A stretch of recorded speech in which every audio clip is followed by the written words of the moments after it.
He doesn't even know the difference between accounts receivable and accounts payable, Sarah. James slammed his laptop shut, his voice echoing through the empty conference room. Your brother hasn't worked a day in finance, and now he's going to control $10 million? This isn't just nepotism. It's corporate suicide. Before we jump in, tell us where you're tuning in from. And if this story touches you, make sure you're subscribed, because tomorrow, I've saved something extra. Special for you. I stared out the window at the Chicago skyline, the late afternoon sun casting long shadows across Lake Michigan. My father's words still rang in my ears. Mark needs this opportunity. He's family. You'll understand when you're a parent. Crystal paperweight, a gift from the investors I'd spent 18 months courting, felt cold and heavy in my palm. I'd secured the largest investment in Wilson Manufacturing's 60-year history, and my reward was watching my chronically unemployed brother get handed the financial reins. He'll report to you, my father had insisted, not meeting my eyes. Nothing really changes. Except everything had changed. The trust was broken. The message was clear. Blood trumped merit, and my decade of sacrifice meant nothing compared to my brother's Y chromosome. James, our operations director and my closest ally, paced behind me. So what are you going to do? Just accept it? Let 3 generations of work go down in flames because your dad can't see past his own bias? The question hung in the air as my phone lit up with a notification. Another congratulatory message from our lead investor. Excited to see Wilson. Manufacturing enter its next chapter of growth with you at the helm of finance, Sarah. Your vision for the company's future sealed the deal for us. They didn't know. No one outside the family conference room knew that the architect of the expansion plan wouldn't be the one implementing it. That the financial projections they'd staked $10 million on had been created by someone who would now be relegated to advising her brother. I need some air, I muttered, grabbing my jacket and heading for the door. Sarah, wait. The executive team meeting is in 30 minutes, James called after me. Your dad expects you there to support Mark's transition. I paused at the threshold, my hand tight on the doorframe. Tell them I'm sick. It wasn't a lie. I was sick of being the reliable daughter, the one who'd postponed grad school when Mom got sick, who'd stepped in to modernize our outdated manufacturing processes when Dad couldn't adapt to digital transformation. Sick of watching Mark drift in and out of the company when he needed money, always landing in positions created just for him, while I worked 60-hour weeks proving myself worthy of the Wilson name. The elevator carried me down 38 floors, each descending number on the display panel matching the sinking feeling in my chest. By the time I hit the lobby, I'd made my decision. I wasn't going to that meeting. I wasn't going to smile and pretend this was okay. I was finally going to put myself first. The taxi dropped me at Navy Pier, the one place in Chicago where I could always think clearly. As a child, my grandfather would bring me here when the pressure of being a Wilson became too much. The water puts things in perspective, he'd say, pointing at the vast expanse of Lake Michigan. Our problems are temporary, but this is forever. Grandpa Jacob had built Wilson Manufacturing from a small metal shop into a regional leader in precision parts. He'd hoped my father would expand it further, but Thomas Wilson was more a caretaker than a visionary. He'd kept things running, maintained the status quo, content with steady, if unspectacular, growth. It was expected that Mark, as the firstborn son, would eventually take over, continuing the patriarchal succession that had worked for 2 generations. But Mark had different ideas. While I completed my business degree with honors and joined the company immediately, my brother bounced. Between abandoned college majors, failed startups, and finding himself on extended trips abroad. Each time he returned broke and directionless, Dad would create another VP position with an impressive title and minimal responsibilities. I'd built my entire life around Wilson Manufacturing. when my college friends headed to New York or San Francisco for lucrative jobs, I stayed in Chicago.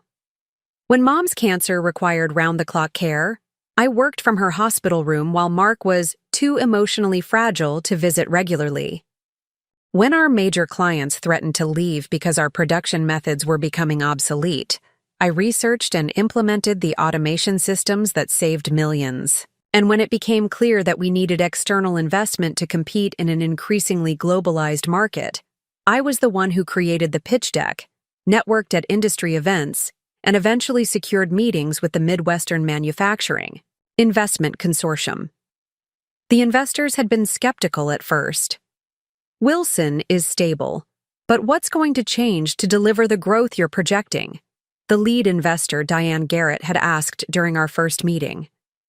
For 18 months, I meticulously addressed every concern, refined financial projections, and developed a 5-year growth strategy that would expand our reach nationally. I convinced them that Wilson Manufacturing wasn't just another family-run, legacy business resistant to change. We were poised for transformation. The morning I received confirmation of the $10 million investment commitment had been the proudest of my career. I'd called Dad immediately, my voice trembling with excitement. "They're in, Dad, all of them. Full ask, minimal conditions." His response had been typically understated. "That's good news, Sarah. Let's discuss next steps tomorrow." No congratulations, no recognition of the mountains I'd moved. I'd assumed the next steps would include formalizing my position as CFO, the role I'd been unofficially performing for years.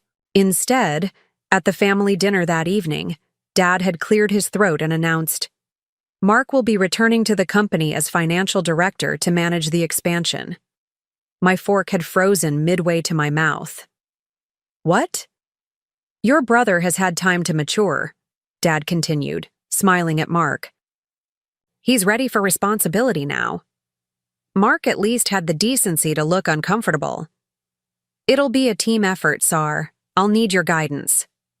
But it wasn't a team effort. It was a theft of my achievement, my rightful position, and my future. The investors had backed my vision, my financial acumen. They'd seen what my father couldn't, that I was the future of Wilson Manufacturing. Standing at the edge of the pier now, watching boats sway gently in the late afternoon light, I felt something crystallize within me. I'd spent my entire adult life trying to prove myself worthy of a place that should have been mine by merit. I'd dimmed my light to avoid outshining my brother, softened my voice to protect my father's ego, and swallowed my ambition to maintain family harmony. And what had it gotten me? A front-row seat to watch someone else take credit for my hard work. My phone vibrated incessantly. Texts from James about the meeting, a missed call from Dad, a calendar alert for tomorrow's investor introduction. I silenced it all and began to walk, no destination in mind except away. 3 hours later, I found myself outside Lisa Chen's apartment in Wicker Park. Lisa and I had been roommates in college, and while our paths had diverged, she'd gone on. To become a venture capital analyst in San Francisco, we'd remained close. She was back in Chicago visiting family and had been trying to get me to meet up all week. I hesitated before ringing the bell. Lisa had never understood why I stayed at Wilson. "With your talent, you could be running finance for any major corporation," she'd say during our phone calls, "or starting your own business. Why waste yourself trying to impress people who can't see your value?" I never had a good answer. Family loyalty? Obligation? The hope that eventually my dedication would be recognized. None of those reasons seemed compelling anymore. Lisa's face registered surprise when she opened the door. "Sarah, what are you—" "They gave it to Mark," I said, my voice hollow. "The financial directorship, after everything I did to secure the investment." Her expression shifted from surprise to anger. "Those absolute—" She caught herself. "Come in. This calls for something stronger than coffee." Inside, over glasses of bourbon, I told her everything. The years of being overlooked, the exhaustion of constantly proving myself, and finally, the devastating betrayal of watching my unqualified brother be handed control of the financial future I'd built. "So what now?" Lisa asked when I finished, her analytical mind already moving to solutions. "Legal action? Whistleblowing to the investors?" I shook my head. "I couldn't do that to the company, to the employees who depend on those jobs." "Then what, Sarah? Because going back tomorrow and pretending this is fine isn't an option. Not if you want to look at yourself in the mirror." Preparing and narrating this story took us a lot of time, so if you are enjoying it, subscribe to our channel. It means a lot to us. Now back to the story. She was right. The thought of returning to that conference room, of nodding supportively while Mark fumbled through the financial strategy I'd crafted, made me physically ill. "I think I need to leave," I said, the words surprising me even as they left my mouth. Not just take a vacation or a sabbatical, actually leave Wilson Manufacturing. The moment I said it aloud, something shifted inside me. A weight lifting, possibilities opening. Lisa studied me for a long moment, then reached for her laptop. "If you're serious, I have something to show you." She pulled up a presentation, deck for a manufacturing technology startup based in Seattle, Vertex Innovations. They're revolutionizing the supply chain for precision manufacturers with AI optimization software. They've got brilliant engineers, but need someone who understands both manufacturing finance and digital transformation from the inside. Someone exactly like you. "You want me to join a startup?" The idea seemed absurd. I'd spent my career in the stability of a family business, navigating office politics but never truly risking failure. "I want you to interview," Lisa corrected. "They've been searching for a CFO for months. The compensation package includes equity, significant equity." "I can't just abandon my family," I protested weakly, even as a part of me recognized the irony. Hadn't they just abandoned me? Lisa leaned forward. "Sarah, I'm going to say something as your friend, not as a VC. Your family is taking advantage of your loyalty. They're counting on you being too afraid to leave. But what if this isn't about abandoning them? What if it's about finally becoming who you're meant to be?" Sleep eluded me that night on Lisa's pull-out couch. My mind raced with possibilities and fears. By morning, I'd made my decision. I called James before heading to the office. "I'm coming in to resign," I told him, my voice steadier than I expected. His sharp intake of breath was audible. "Sarah, think about this. Maybe if we talk to your dad together—" "I've thought about nothing else for 24 hours. I cut him off. "This isn't a negotiation tactic. I deserve better, and I'm finally going to find it."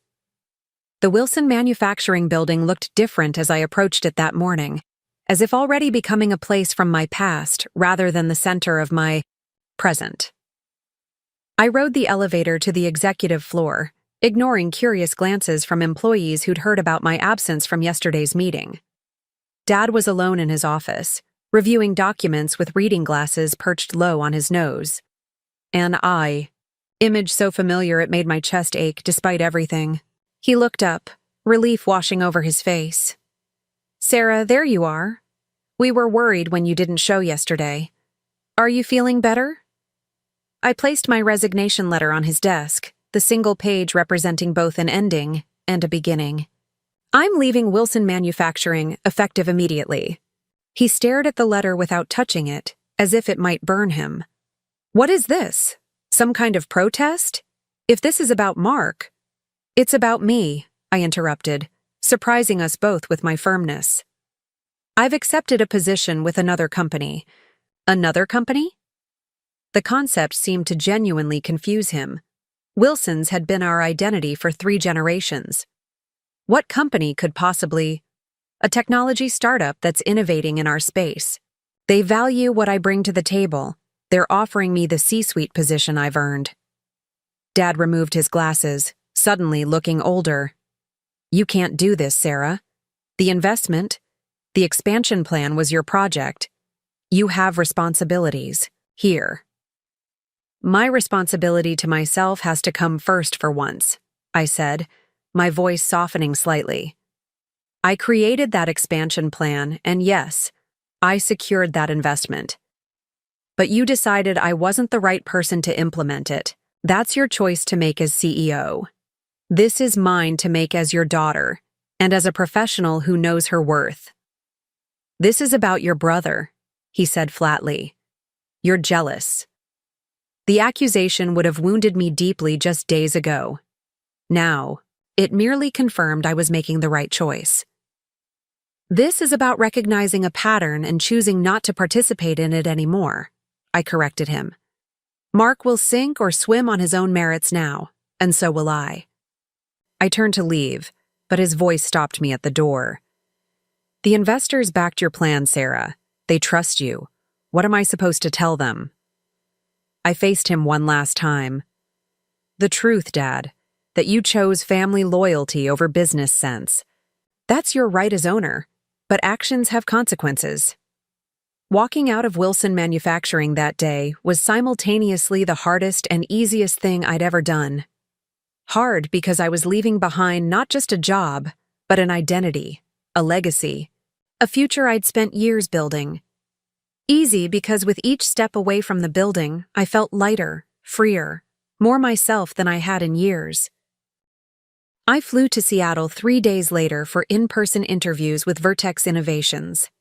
The company's headquarters couldn't have been more different from Wilson's traditional office tower, a converted warehouse in the South Lake Union District, filled with natural light, collaborative spaces, and energy that was palpable from the moment I walked in. The CEO, Michael Reeves, was younger than me by several years, but possessed a clarity of vision that reminded me of my grandfather. Your background is fascinating, he said as he showed me around. Most candidates we see from traditional manufacturing either don't truly understand digital transformation or are so enamored with technology that they've lost touch with practical operations. You bridge both worlds. The interview process was rigorous, financial scenarios to analyze, strategic, questions to address, team dynamics to navigate. But for the first time in my career, I felt fully seen and evaluated on my actual capabilities, not through the lens of being Thomas Wilson's daughter or Mark's more reliable sister. When they offered me the position of Chief Financial Officer, with an equity package that could potentially dwarf my Wilson salary, I accepted on the spot. I can start in 2 weeks, I told Michael, already mentally planning my move across the country. Actually, he replied, we're presenting at the National Manufacturing Innovation Conference in Chicago next month. If you could join us there, it would be an ideal introduction to our client base. My stomach dropped. The conference was the premier industry event of the year, and Wilson Manufacturing would certainly be there, showcasing their new investment and expansion plans. Is that going to be a problem? Michael asked, noting my hesitation. I squared my shoulders. Not at all. It's the perfect opportunity to begin this transition. Back in Chicago, I threw myself into preparations for my move. I found a month-to-month, furnished apartment in Seattle's Ballard neighborhood, arranged for my things to be shipped, and began the process of disentangling my life from Wilson Manufacturing. The hardest part was saying goodbye to colleagues who'd become family over the years. James organized a discreet farewell gathering at a bar far from our usual haunts. To avoid company spies, he'd joked, though we both knew he was creating space away from the awkwardness of my departure. They're already struggling, he confided after a few drinks, loyalty to me battling with his commitment to the company. Mark presented the financial projections to the department heads yesterday. He couldn't answer basic questions about the assumptions behind the models. I felt a twinge of vindication followed immediately by guilt. They'll figure it out, I said, not entirely believing it. Dad will hire someone qualified to support him. James gave me a knowing look. That someone was supposed to be you. News of my departure had spread quickly through the industry. I received LinkedIn messages from competitors, cautious inquiries from Wilson clients, and a particularly pointed email from Diane Garrett, the the lead investor. Unexpected personnel changes following major investments concern me. I'd appreciate your perspective over coffee. I met her at a quiet cafe in the financial district, unsure what I could ethically say, but knowing I owed her some explanation. I'm not asking you to disparage your family's company, Diane clarified once we were seated, but I backed that investment largely because of you, Sarah. Your absence from the equation changes the risk profile. My father made a succession choice that I disagreed with, I said carefully. I chose to pursue an opportunity that better recognizes my contributions. Diane nodded slowly. At Vertex Innovations, I know Michael Reeves, brilliant technologist. Their platform could transform manufacturing logistics if properly scaled. She studied me over her coffee cup. It's a bold move, leaving security for a startup. Sometimes bold moves are necessary for growth, I replied. She smiled slightly. Indeed. Well, I wish you success in your new venture. Wilson's loss is certainly Vertex's gain. As she gathered her things to leave, she added, The manufacturing world is smaller than most people realize, Sarah. I suspect our paths will cross again soon. I didn't fully understand the significance of her words until the National Manufacturing Innovation Conference arrived 4 weeks later. I'd been working remotely for Vertex for nearly a month, immersing myself in their technology and financial models, helping refine their investor pitch for the conference. The event occupied the entire Chicago Convention Center, with hundreds of exhibitors ranging from industrial giants to emerging tech companies. Vertex had a modest but strategic booth location near the Innovation Showcase. Wilson Manufacturing had secured prime real estate near the entrance, a testament to their longevity in the industry and the buzz around their recent investment. I spotted them immediately upon entering the main hall, Dad looking distinguished. In his customary tailored suit, Mark uncomfortable, but trying to project confidence in a new position he was clearly struggling to navigate, and James running interference when conversations became too technically complex for either of them. My Vertex colleagues were too focused on our upcoming presentation to notice my distraction. We were launching our new supply chain optimization platform, a solution that could potentially save manufacturers like Wilson millions in efficiency gains. The financial impact projections are the key selling point, Michael reminded me as we rehearsed. Your manufacturing background makes those numbers credible. When you explain how this reduces costs by 22% while improving delivery reliability, people believe it coming from you. I nodded, pushing thoughts of my family's nearby booth from my mind. This was my new path, and I needed to focus on making it successful. Our presentation was scheduled for the second day in the main auditorium. As I reviewed my notes backstage, a familiar voice made me look up. I heard a rumor you'd be here. Mark stood awkwardly in the wings, looking both out of place and strangely vulnerable in a suit that still had the polished sheen of newness. Hello, Mark, I said, keeping my voice neutral. How's the conference going for Wilson? He shrugged, the gesture so reminiscent of our childhood that it momentarily softened my resolve. It would be better if you were there. Dad won't admit it, but we're struggling without you. The investors ask questions I don't know how to answer. You'll figure it out, I said, echoing my earlier words to James with even less conviction. That's what financial directors do. He winced. I never asked for that title, Sarah. Dad announced it without even discussing it with me first. But you accepted it, I pointed out. You could have declined. You could have said, this position should go to Sarah. And disappoint Dad again? Mark ran a hand through his hair, a gesture of frustration I recognized all too well. You've always been stronger than me that way. You can stand up to him, I just fold. For the first time, I saw my brother clearly, not as the favored son who'd taken what should have been mine, but as someone trapped in the same dysfunctional family system, just with different expectations and pressures. What do you want, Mark? Why are you here? His eyes met mine directly. To ask you to come back. Not for Dad, not even for me, for the company, for the people who depend on those jobs. I'm in over my head and everyone knows it. Something inside me softened, even as I knew my answer. Couldn't change. I can't come back.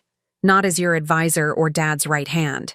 I've found something that's mine, where I'm valued for exactly who I am. I understand, he said quietly. I just needed to try. A stage manager approached, signaling, 5 minutes until our presentation. Mark nodded in acknowledgement of my time constraint. Good luck out there, he said, turning to leave. Dad and I will be in the audience. He'd never admit it, but I think he wants to see what you're doing now. What was worth leaving us for? The knowledge that my father and brother would be watching sent a wave of anxiety through me, followed by a strange sense of liberation. For years, I'd measured my words and achievements against their potential reactions. Today, I would simply be the CFO of Vertex Innovations, presenting a revolutionary product that I believed in. Our presentation exceeded all expectations. Michael's technical explanation of the platform laid the groundwork, but when I stepped forward to detail the financial impact, speaking the language of manufacturing executives with an authenticity born from years on factory floors, I could feel the room's energy shift from polite interest to genuine engagement. In the Q&A session, I found myself fielding most of the questions, translating complex technological advantages into clear business benefits. From the corner of my eye, I could see my father in the third row, his expression unreadable, but his attention unwavering. Afterward, as potential clients crowded our booth, I caught glimpses of familiar faces from Wilson Manufacturing, suppliers curious about our technology, employees I'd worked with stopping by to offer congratulations, even James giving me a subtle thumbs up from across the aisle. It was Diane Garrett's appearance at our booth that changed everything. After a detailed conversation with Michael and me about Vertex's technology, she looked between us thoughtfully. I've been considering something since our coffee meeting, Sarah, she said. Wilson Manufacturing has the production capabilities and client base. Vertex has the technological solution that could revolutionize how those capabilities are deployed. Have you considered a strategic partnership rather than competing separately? Michael's eyes lit up with possibility. We've been looking for a manufacturing partner to pilot our full integration. Wilson would never, I began, then stopped myself. The old Sarah would have known exactly what Wilson Manufacturing would or wouldn't do, because those decisions were made within a closed family system I'd been part of. The new Sarah didn't presume to speak for her former company. It would be worth exploring, I amended. Diane smiled. Perhaps a conversation is in order, one that includes all relevant parties. That evening, in a private dining room at the Conference Hotel, I found myself seated across from my father and brother, with Michael, Diane, and 2 other investors flanking us. The tension was palpable as waiters served drinks and disappeared discreetly. Dad broke the silence first. Your presentation was impressive today, he said, addressing me with a formality that barely masked his discomfort. It seems you've found a good fit at Vertex. Thank you, I replied simply. Diane took control of the conversation then, outlining her vision for a strategic partnership. Wilson Manufacturing would become the primary implementation partner for Vertex's technology, gaining efficiency advantages over competitors, while Vertex would secure a flagship client to demonstrate real-world applications. The synergy potential is remarkable, she concluded. Wilson's recent investment could be partially redirected to this integration, with potentially greater returns than the original expansion plan. My father listened thoughtfully, occasionally glancing at Mark, who seemed increasingly relieved. As the conversation progressed beyond his financial depth. And who would oversee this partnership from the Wilson side? Dad finally asked, the question hanging heavy with implication. Before anyone could respond, Mark pushed back his chair. Slightly, it should be someone who understands both the financial implications and the operational realities. he said, looking directly at our father. Someone who can translate between the manufacturing world and the technology innovations. Dad's eyebrows rose slightly. You're suggesting we need to hire someone new? Mark shook his head. I'm suggesting I'm not the right person for this. I never was. He turned to me. Sarah should have been financial director. We all know it. The admission hung in the air, stunning in its simplicity and honesty. Michael leaned forward. What if we structured this differently? A joint venture between Wilson and Vertex, with shared leadership. Sarah could serve as the bridge between our companies without having to choose one over the other. I looked at my father, searching his face for any indication of what he was thinking. The proud man who never admitted mistakes, who'd built his life around certain unshakable beliefs about family and legacy, seemed suddenly older and less certain.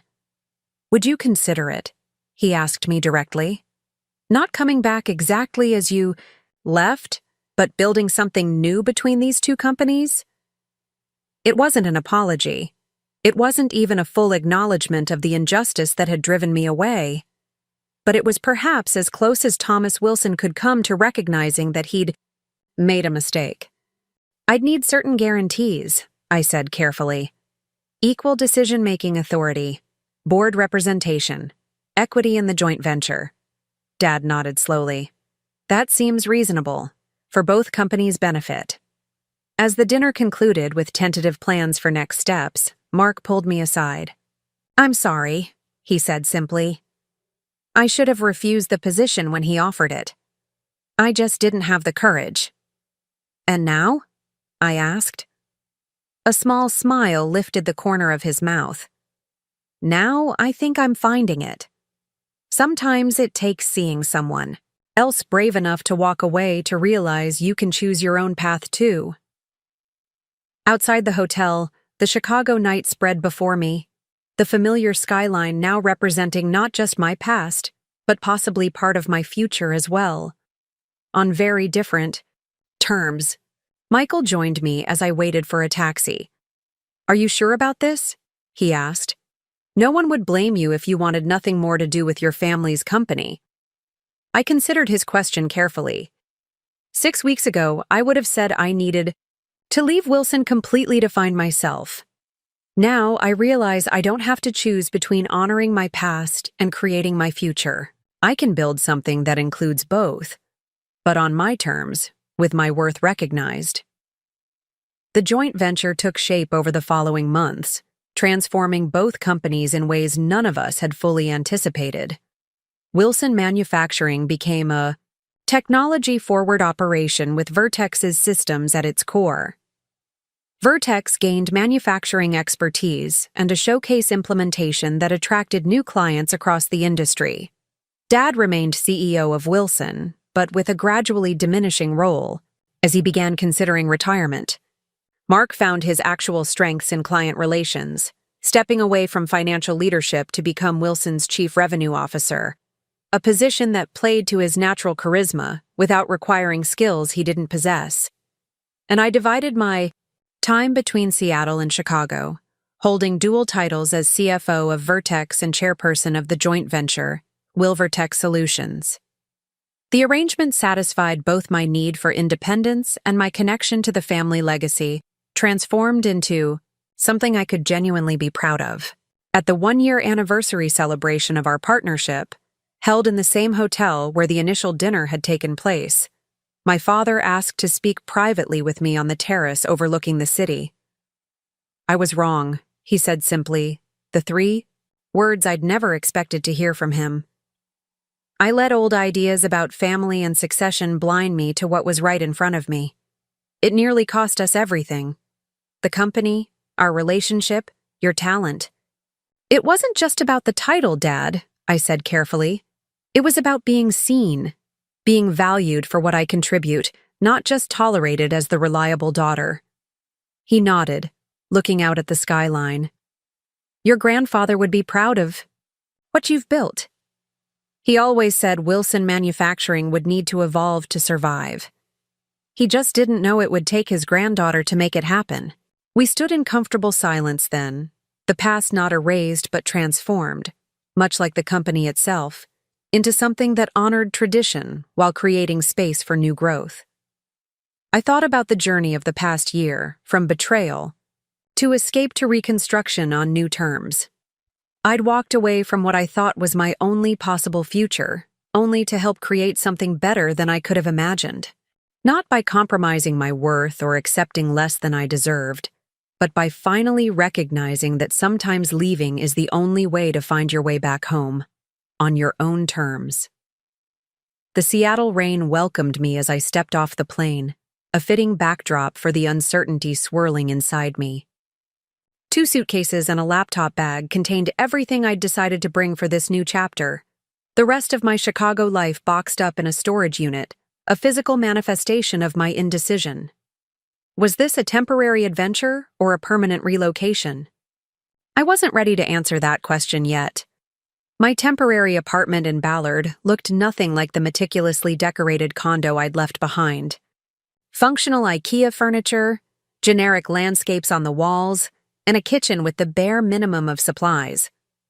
But the view of Puget Sound from the small balcony stirred something in me. The vastness of the water, the distant Olympic mountains emerging when the clouds parted. It was beautiful in a wild, untamed way that Chicago's architectural precision had never offered. I'd given myself the weekend to settle before starting at Vertex on Monday. Unpacking took less than an hour, another stark reminder of how completely I'd uprooted my life. The silence afterward was deafening. In Chicago, there was always somewhere to be, someone calling with a work emergency, family obligations looming.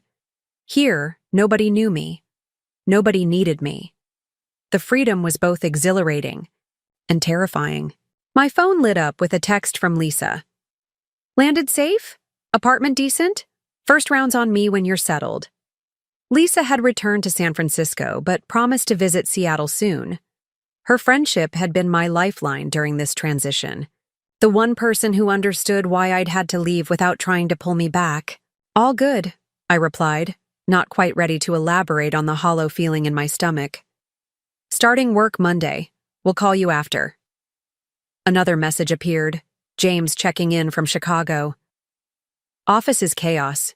Your brother asked where we keep the quarterly projections. The ones you literally presented last month. Miss your competence." I smiled despite myself but didn't respond. The updates from Wilson Manufacturing were like picking at a scab, satisfying in a perverse way, but ultimately preventing the wound from healing. Sunday night, I meticulously laid out my outfit for the first day.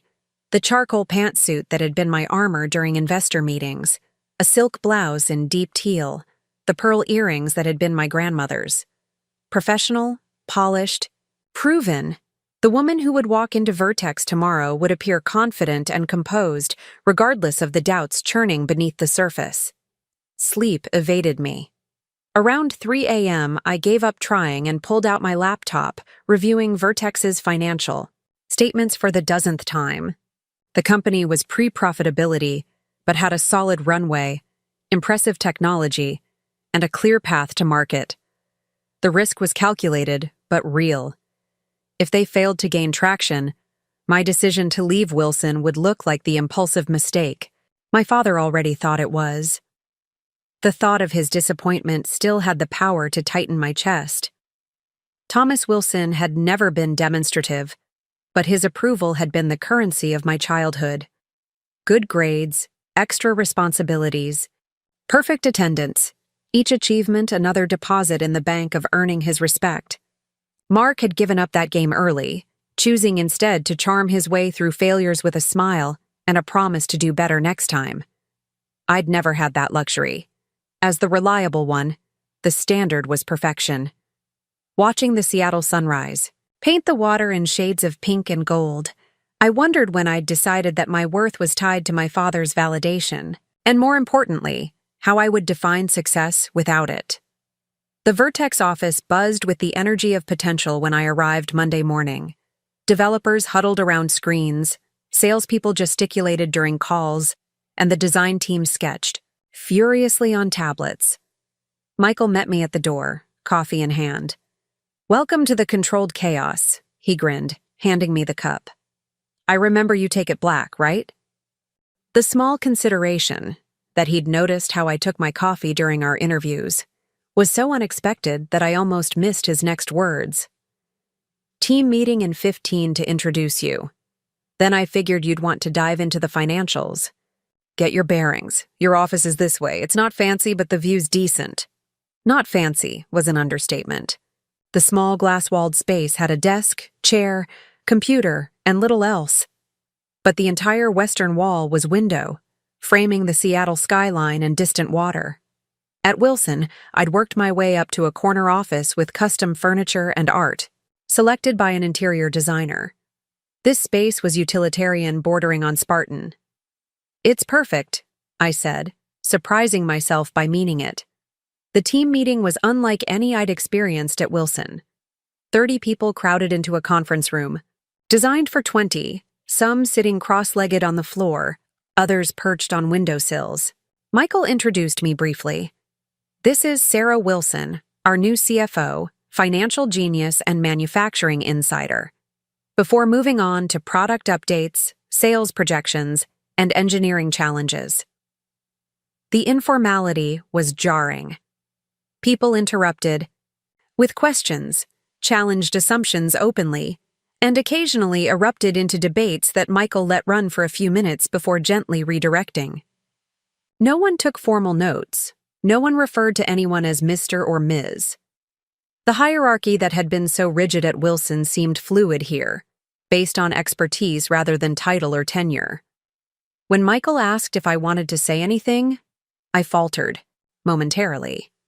My prepared remarks about financial discipline and strategic growth suddenly seemed stiff and out of place.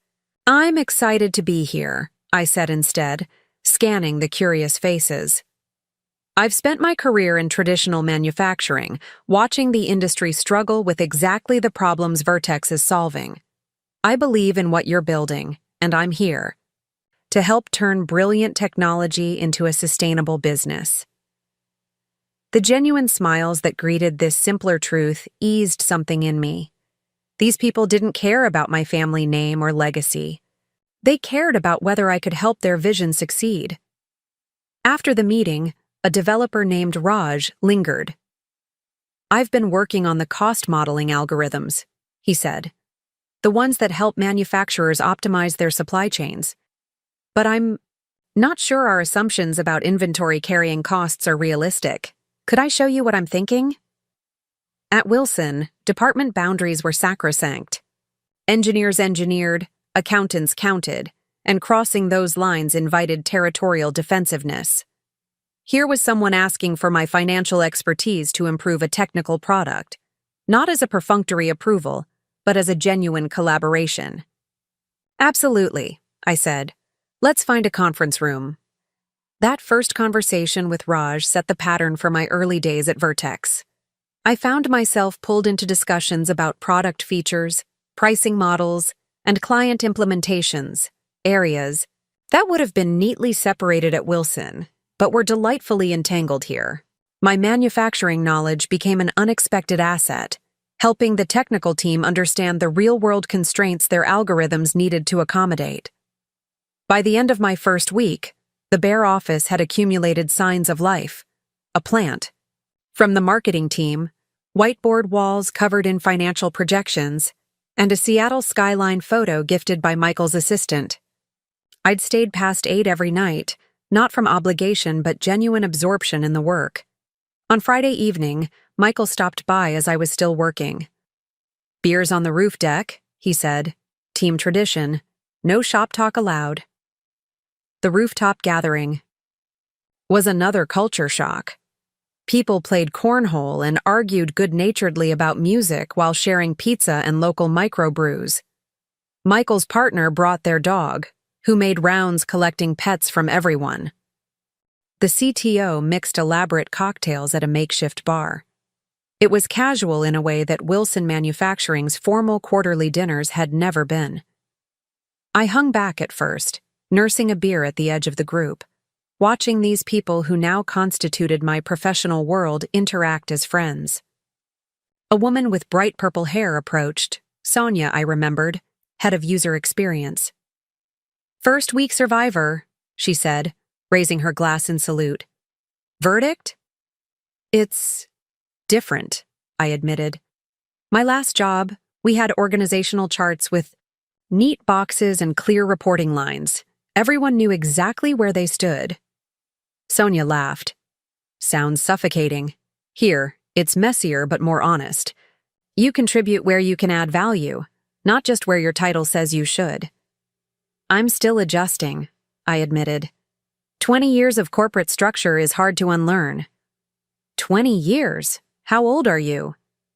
Sonia looked genuinely confused. I realized with a start that most of my new colleagues probably assumed I was in my early 30s, not approaching 40. At Wilson, my age had been known to everyone, another piece of my fixed identity as Thomas Wilson's daughter. Here, I was being evaluated solely on my current contributions, not my history. "Old enough to know better, young enough to start over," I replied, clinking my glass against hers. The evening loosened something in me. I found myself laughing at the CTO's terrible puns, joining a heated debate about sci-fi movies, and even taking a turn at cornhole, badly. These people weren't just colleagues, they were becoming a community. As the gathering wound down, Michael joined me at the railing overlooking the city lights. "How are you really doing with all this change?" he asked, his question gentler than his usual direct style. "Honestly, it's disorienting," I admitted, "like stepping into a parallel universe where all the rules are different." He nodded. "Big companies have their own gravity. They pull everything into familiar patterns. Startups are more like building the airplane while you're flying it. That's not exactly reassuring for the new financial officer." I laughed. "True, but you didn't come here for certainty, did you? If you wanted safe, you would have stayed at Wilson." The question hit deeper than he could have known. Why had I really left? The obvious answer was my brother's unearned promotion, but the truth ran deeper. I'd been suffocating under the weight of expectations and limitations that had nothing to do with my abilities and everything to do with my place in the Wilson hierarchy. "I came here to build something that matters," I said finally. "Something that reflects my vision, not just my family's." Michael studied me for a moment. "Then you're in the right place. Just remember, that airplane we're building? You're not just along for the ride. You're one of the chief architects now." The responsibility of that role hit me fully the following Monday, when Michael announced we'd be pitching for Series B funding 3 months earlier than planned. "Our current runway is shorter than we'd like with the new hires and expanded development," he explained in our leadership meeting. "Sarah, I'll need you to lead this round." The room, our CTO Logan, head of sales Audrey, and Michael all looked at me expectantly. At Wilson, funding decisions involved months of planning, layers of approvals, and endless committee meetings. Here, major financial decisions were made with the casual confidence of people used to navigating uncertainty. 3 months is aggressive," I said carefully. "Our Q3 projections won't have real customer data to back them up yet." "That's the catch-22, Logan pointed out. "We need the funding to scale fast enough to land the enterprise clients who would give us that data. So we're essentially asking investors to bridge our credibility gap," I clarified. Michael nodded. "Exactly. And you're the bridge, Sarah. Your background gives us legitimacy with traditional investors that we wouldn't have otherwise." The realization was both flattering and terrifying. They'd hired me partly for the very industry experience I'd been trying to distance myself from. My Wilson manufacturing pedigree, the name I'd been running from, was now one of my most valuable assets. "I'll need to completely redesign our pitch deck," I said, mind already racing through the necessary changes, "and develop much more robust financial projections." "Whatever you need," Michael agreed. "This is your show to run." The next few weeks blurred into a relentless rhythm of financial modeling, investor research, and presentation refinement. I worked 14-hour days, fueled by coffee and the adrenaline of creation. This wasn't like securing funding for Wilson, where the company's longevity and my father's connections had done half the work. Here, every number needed to tell a compelling story about Vertex's potential. I reached out to Lisa for insights on the current venture capital climate. Her position at a major VC firm gave her valuable perspective on what investors were looking for in manufacturing technology plays. Supply chain optimization is hot right now, she confirmed during one of our late-night calls. But they'll grill you on customer acquisition costs and time to implementation. Traditional manufacturers are notoriously slow adopters. Not all of them, I countered, thinking of the more progressive clients I'd worked with at Wilson. The labor shortages and supply chain disruptions since the pandemic have made even the dinosaurs more open to technology solutions. That's your angle then, Lisa said. You know both worlds. Use that. I threw myself into crafting a narrative that bridged the gap between manufacturing's cautious traditions and technology's optimistic future. The pitch needed to reassure venture capitalists that we understood the practical challenges while convincing them that our solution was revolutionary enough to justify their investment. Late one evening, staring at financial projections that refused to align with our growth expectations, I finally did something I'd been avoiding. I called James. Wilson Manufacturing, Operations. His familiar voice answered, clearly not checking. Caller ID. It's me, I said. Do you have a minute? His surprise was audible. Sarah? Of course. Are you okay? I need some real-world input. What's the actual implementation time for new supply chain software in a mid-sized manufacturing operation? Not the vendor promise, the reality. James chuckled. Well, the vendor says 3 months, reality is 9 to 12, and even then you're looking at partial adoption while the old-timers keep their Excel spreadsheets running in parallel. The honest assessment was exactly what I needed. And what would make that timeline shorter? What's the biggest barrier? Besides the usual resistance to change? He paused, considering. Integration with existing systems. Training that actually makes sense to floor supervisors, not just IT people. And visible wins early. Something that makes even the skeptics say, okay, this is actually better than what we've been doing. His insights were gold, the kind of practical knowledge that Silicon Valley engineers often missed when designing solutions for traditional industries. We talked for nearly an hour, diving into the nitty-gritty of manufacturing operations and how technology implementations succeeded or failed in the real world. You sound good, Sarah, James said as our call wound down. Different. More yourself. Somehow. The observation caught me off guard. What do you mean? At Wilson, you were always so careful, measuring every word, considering every angle. You sound more direct now, more confident. Was that true? Had I been constraining myself without even realizing it? The thought stayed with me long after we hung up, prompting a late-night email to the Vertex development team with suggestions for making our implementation process more manufacturing-friendly. The next morning, Logan was waiting at my office. Tursiadat, these suggestions you sent, they're brilliant, especially the phased rollout approach for the production floor. Where did this come from? I hesitated, unsure whether mentioning my consultation with Wilson's operations director would be seen as divided loyalty. I spent years watching technology implementations fail on factory floors. The suggestions come from seeing those mistakes firsthand. He nodded approvingly. This is exactly why we needed you. The engineering team can build amazing tools, but we don't always understand how they'll land in the real world. His validation sparked something inside me, pride in my manufacturing knowledge rather than a desire to escape it. Perhaps I didn't need to reject my past to embrace this future. Perhaps there was strength in being a bridge between worlds. That revelation transformed my approach to the funding pitch. Instead of positioning Vertex as a revolutionary disruptor that would render traditional manufacturing obsolete, I crafted a narrative of thoughtful evolution, technology that respected the industry's practical constraints while solving its most pressing problems. When we gathered to review the draft pitch deck, Audrey let out a low whistle. This is not what I expected, but it's compelling as hell. Michael studied the projections with unusual intensity.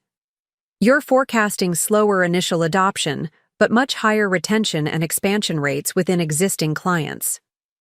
Traditional manufacturing moves cautiously but commits deeply, I explained.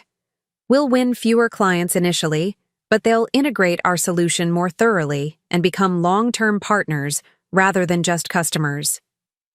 It was a less explosive growth story than most startups pitched, steadier, more sustainable, but ultimately more valuable.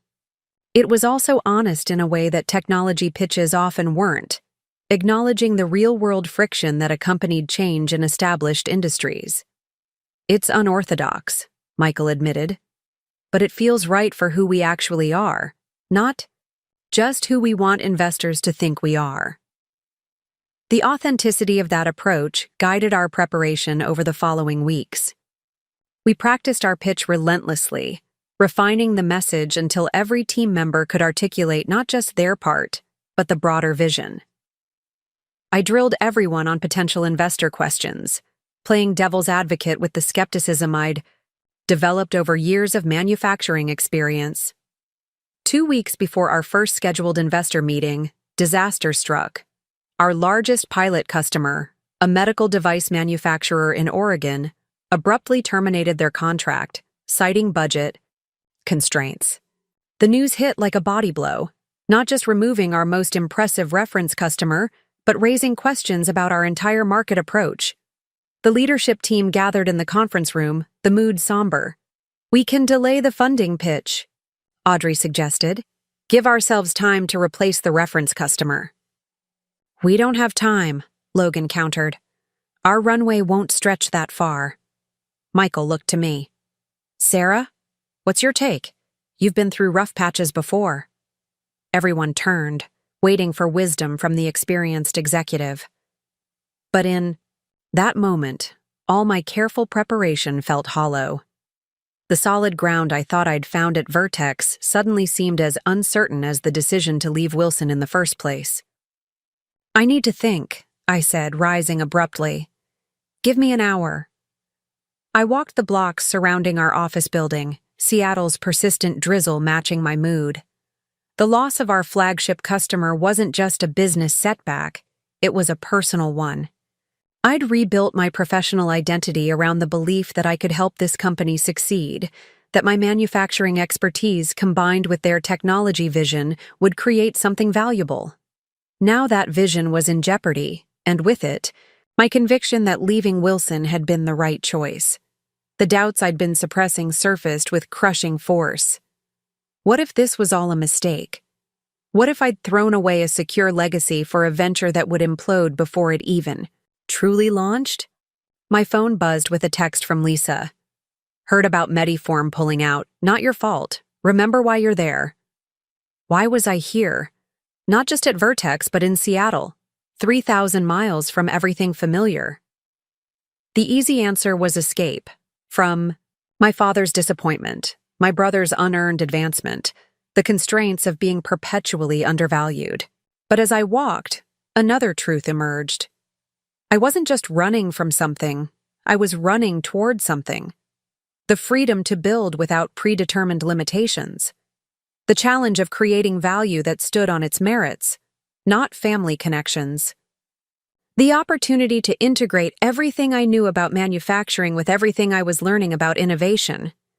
I found myself at the waterfront, watching ferries cross the Sound beneath heavy clouds. The vastness of the water reminded me of that first night on my apartment balcony. The sensation of possibilities extending to the horizon, unbounded by the neat lines of my previous life. An idea began to form, tenuous at first, then gaining clarity with each passing minute. By the time I returned to the office, it had solidified into a plan, The team still sat in the conference room, tossing around increasingly desperate alternatives. Michael looked up as I entered, hope and apprehension warring on his face. "I know what we need to do," I said, pulling up a chair. "We're pivoting our investor approach." "To what?" Logan asked warily. "To the truth.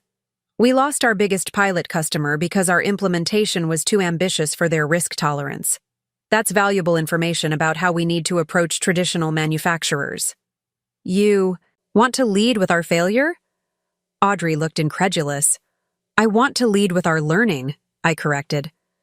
"The strongest investor pitches don't hide setbacks.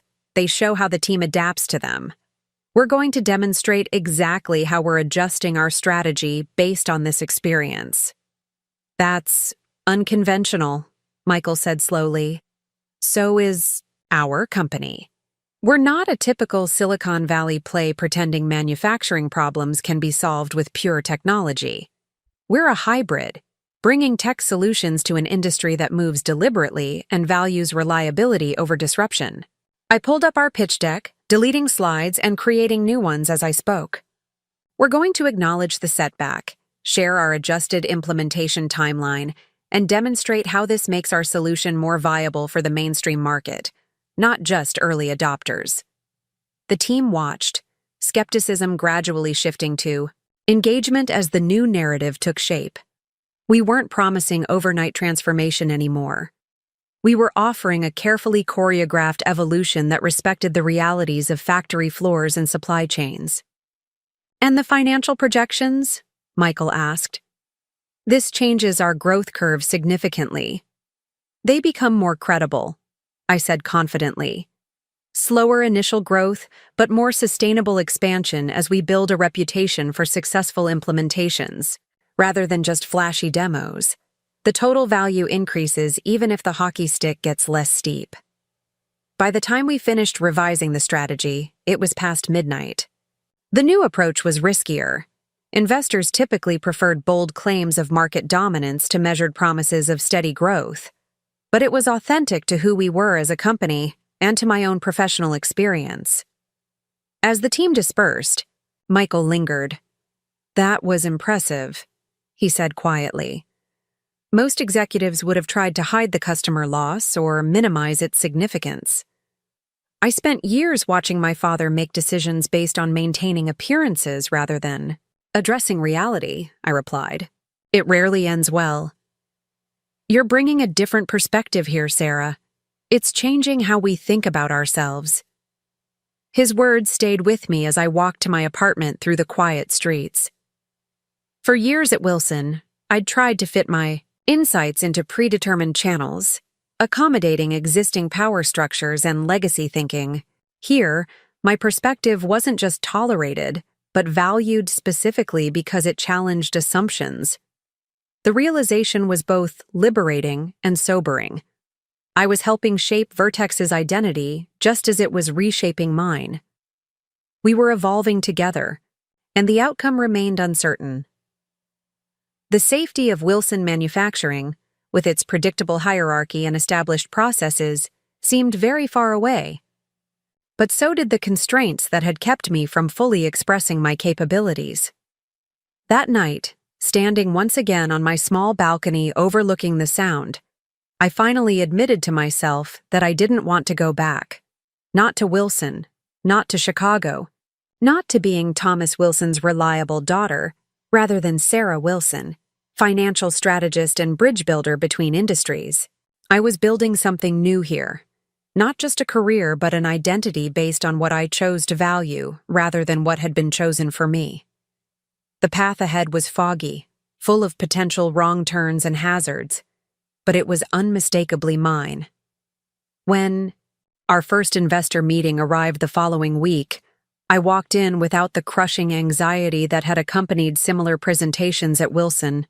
There, I'd carried the weight of family legacy and my father's judgment. Here, I carried only my own convictions and the collective vision of our small team. "Manufacturing technology is a crowded space," the lead investor noted during our presentation. "What makes Vertex different enough to succeed where others have failed?" I met his gaze steadily. We respect the complexity of the problem. Many tech companies approach manufacturing with the assumption that software alone can transform entrenched processes. Our approach integrates technological innovation with practical implementation wisdom. And you've already had one major customer back out, another investor observed. Why should that give us confidence rather than concern? Because we learned from it, I replied without hesitation. We discovered that our initial implementation approach moved too quickly for traditional manufacturing risk tolerance. We've adjusted to a phased rollout that delivers value at each stage rather than requiring a leap of faith. The questions continued, probing our financial projections, competitive positioning, and go-to-market strategy. I found myself drawing not just on my prepared answers, but on decades of manufacturing experience, sometimes citing examples from Wilson that I'd been reluctant to reference before. When the meeting concluded, Michael and I walked to a nearby coffee shop to debrief. You mentioned Wilson Manufacturing several times, he observed. That's new. I stirred my coffee thoughtfully. I've been trying to distance myself from my past, but there's valuable experience there that helps us tell our story more credibly. I'm starting to think I don't need to erase where I came from to build something new. Integration rather than rejection, he nodded. Seems appropriate for a company building bridges between traditional industry and new technology. The metaphor resonated deeply. I'd been treating my professional identity as an either-or proposition, either Wilson Manufacturing's heir apparent or Vertex's financial innovator. Perhaps it could be a both-and, the lessons of the past informing the possibilities of the future without constraining them. That evening, for the first time since arriving in Seattle, I called my father. Not to apologize, not to explain my departure again, but simply to check in. The conversation was stilted at first, neither of us quite knowing how to interact outside our established patterns. The factory floor expansion is behind schedule, he offered when pleasantries ran thin. The contractors say they need another month. Have you considered a phased approach? I suggested, drawing on a strategy we'd just developed at Vertex. Commission the completed sections while they finish the rest. It would let you start training operators sooner. A pause, then. That's not a bad idea. I'll talk to operations tomorrow. The exchange was small but significant. Professional respect without the weight of family expectations. A hint that perhaps, with enough distance, we might find a new way to relate that honored our shared industry knowledge without subsuming my identity into the Wilson legacy. As I hung up, I realized the call represented something else too, a growing confidence that I could engage with my past without being pulled back into its orbit. Seattle was becoming home. Vertex was becoming my professional identity, and the path forward, though still uncertain, was undeniably mine to chart. That night I finally unpacked the last of my boxes, hanging artwork and arranging books on shelves. No longer a temporary space, my apartment began to reflect the person I was becoming. A blend of Chicago precision and Seattle creativity, manufacturing experience and technological ambition, Wilson legacy and Vertex innovation.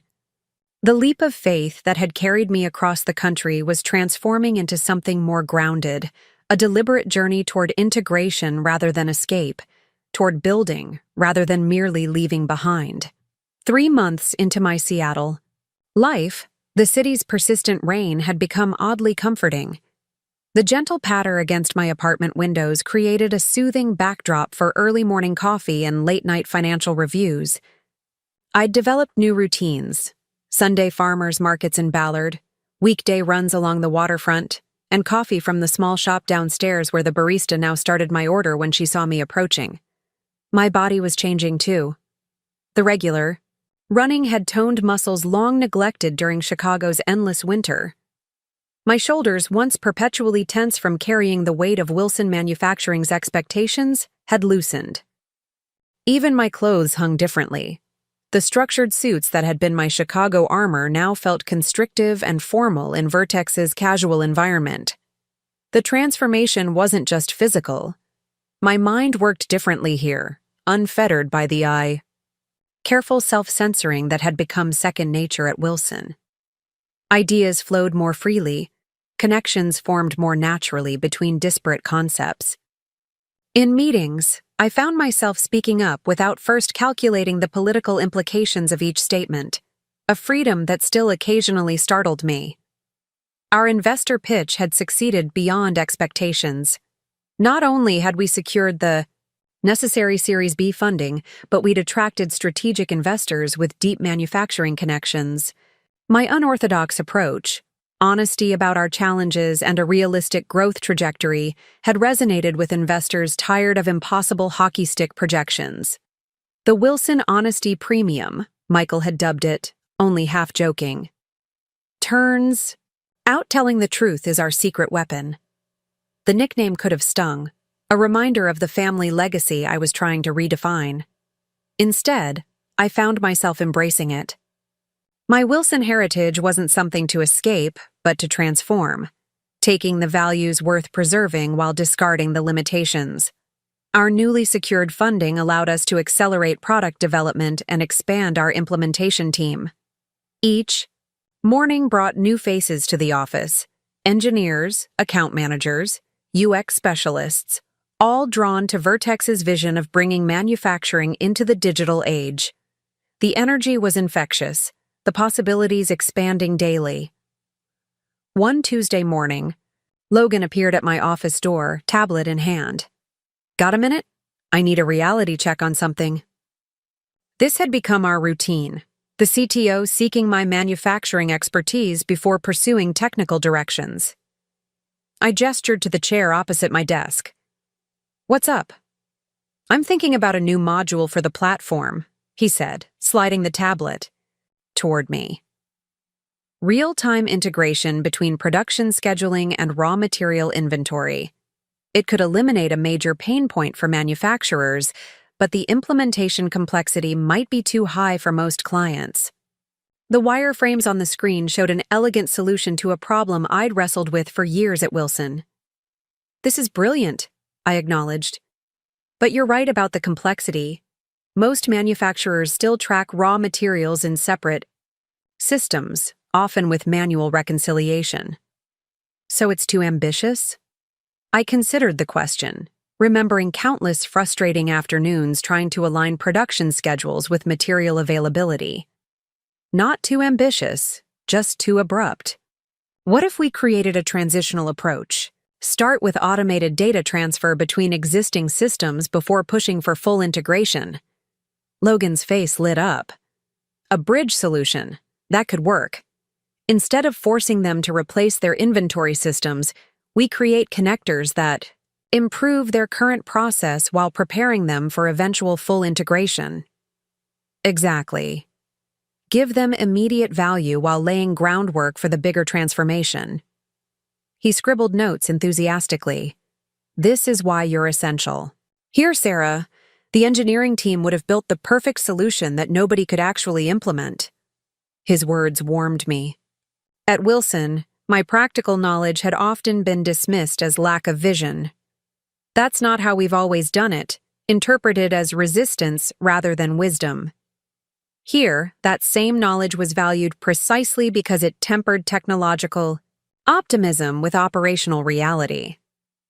As Logan left, my phone buzzed with a text from Lisa. "In Seattle next week for a conference. Dinner Thursday? Dying to hear how startup life is treating you."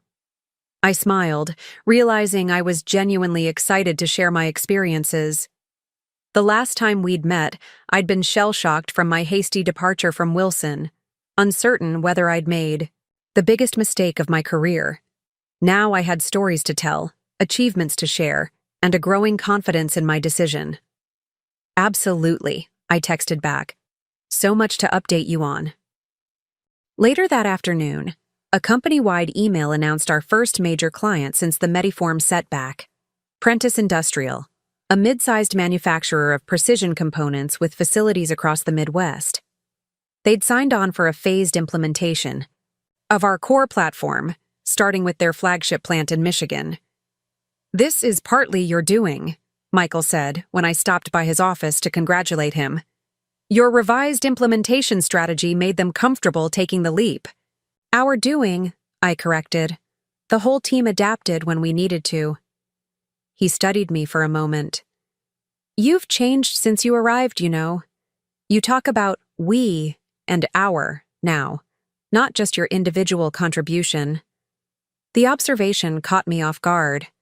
At Wilson, I'd developed the habit of carefully documenting my personal contributions, ensuring there was no ambiguity about which successes could be attributed to me.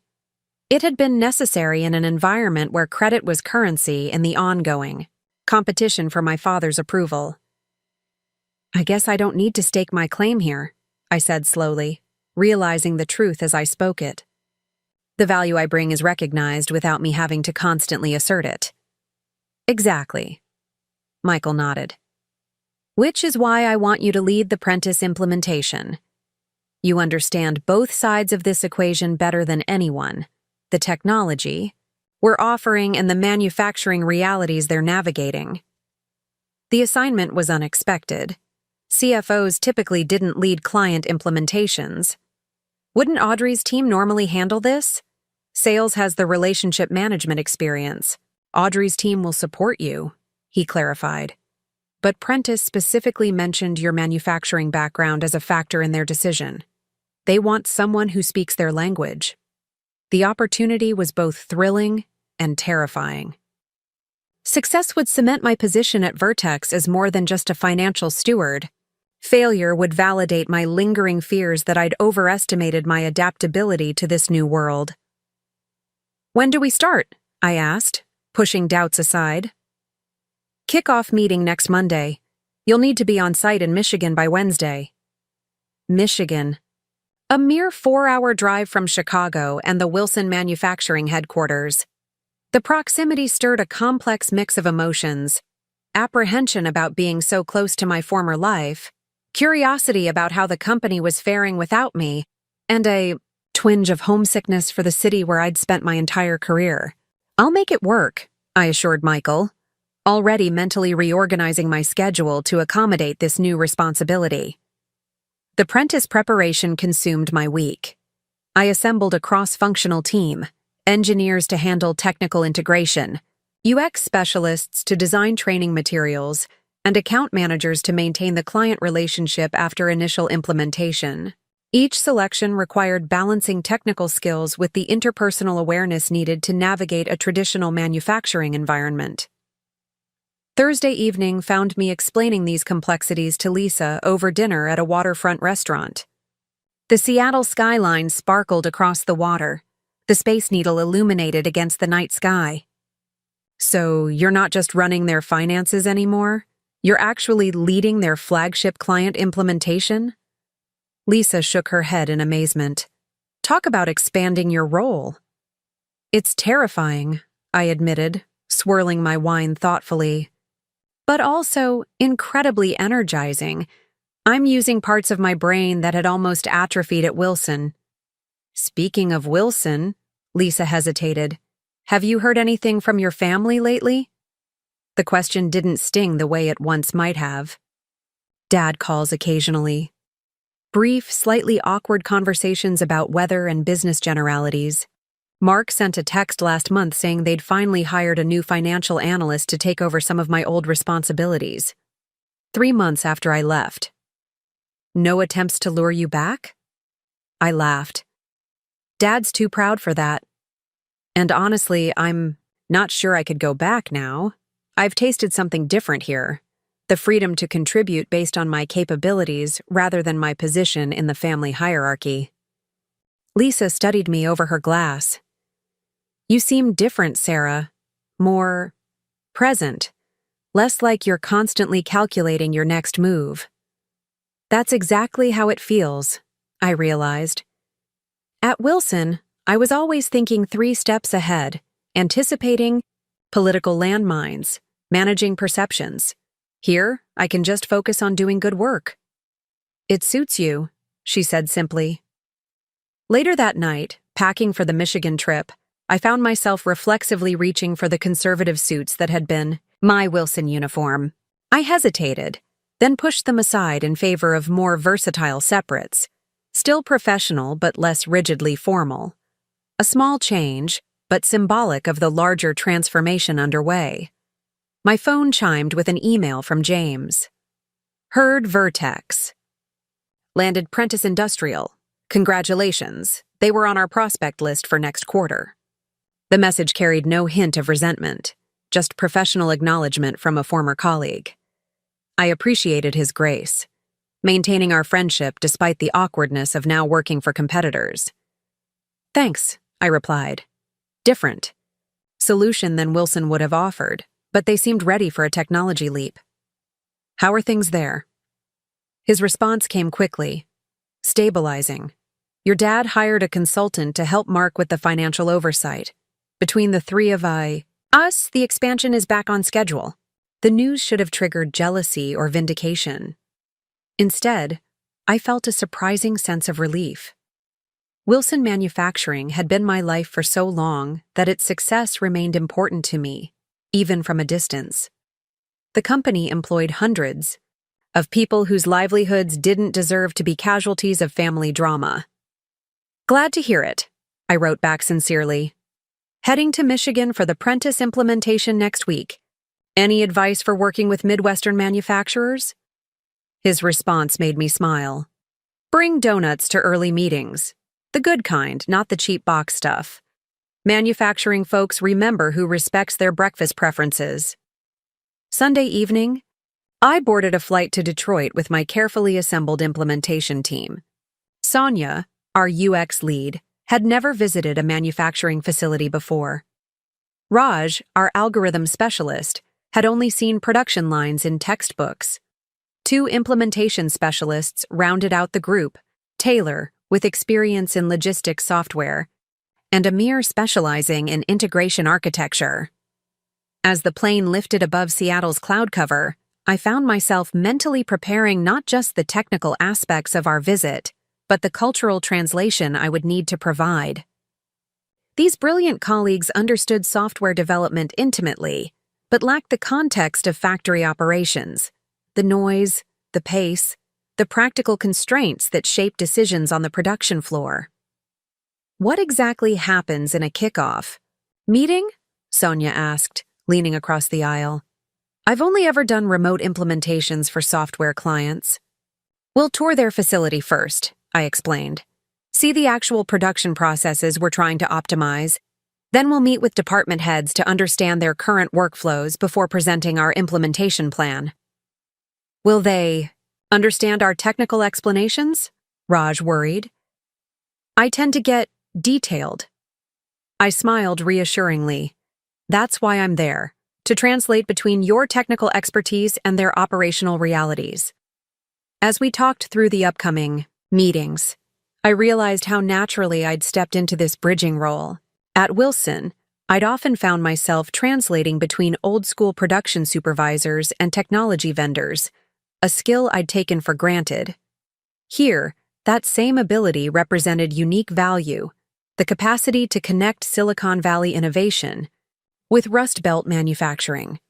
Monday morning found us in rental cars navigating the industrial outskirts of Lansing, Michigan. Prentice's manufacturing facility sprawled across several acres, a main production building flanked by warehouses and shipping docks.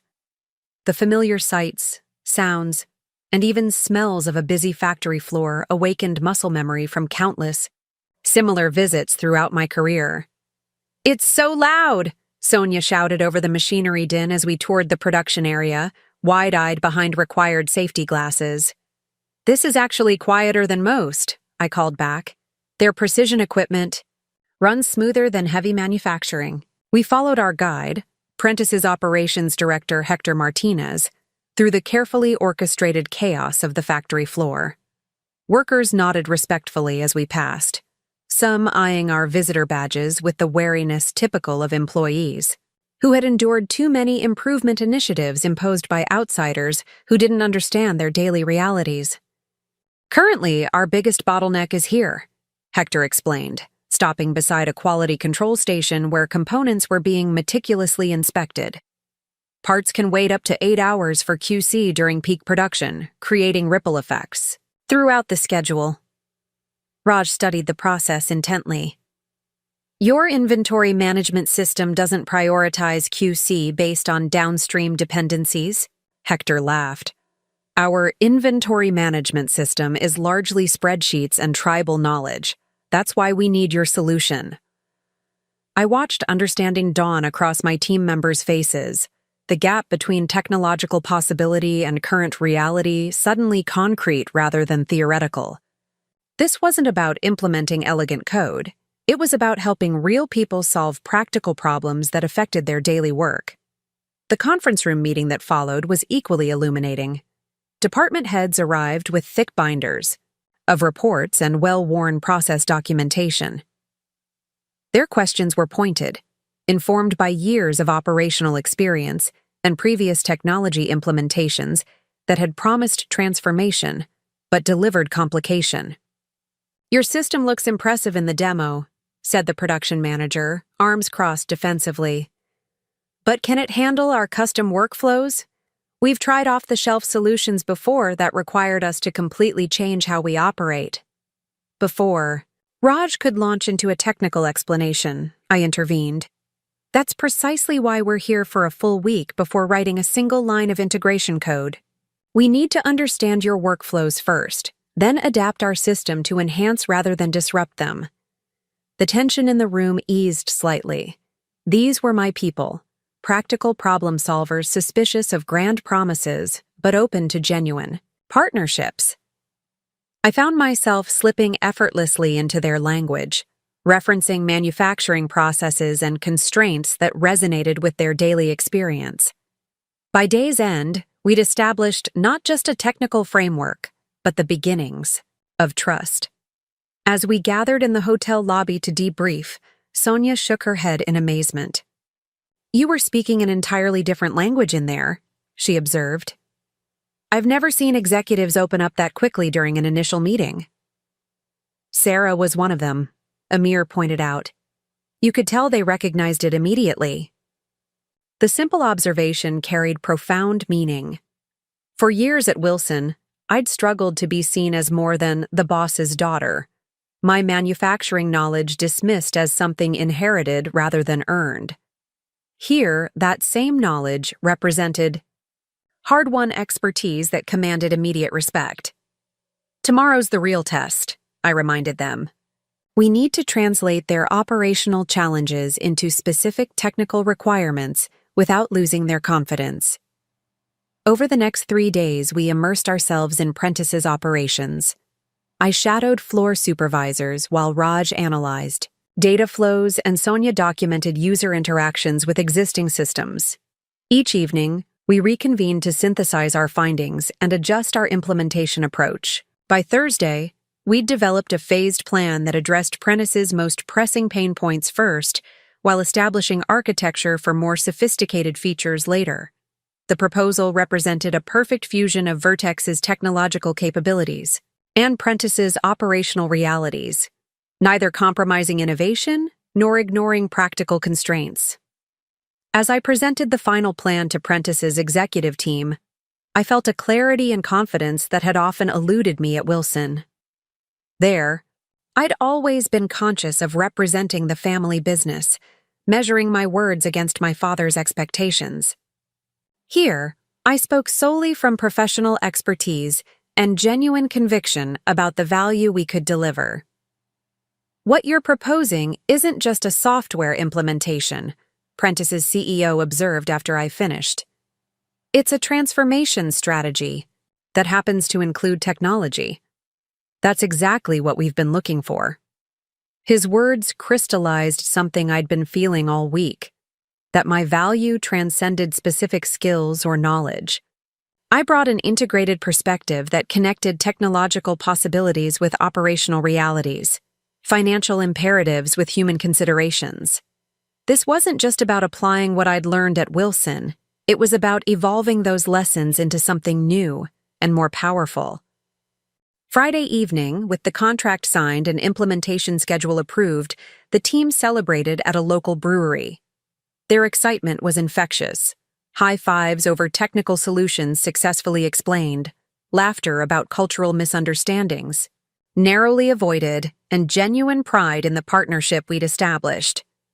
To Sarah, Sonia declared, raising her glass, who somehow speaks both manufacturing and technology fluently.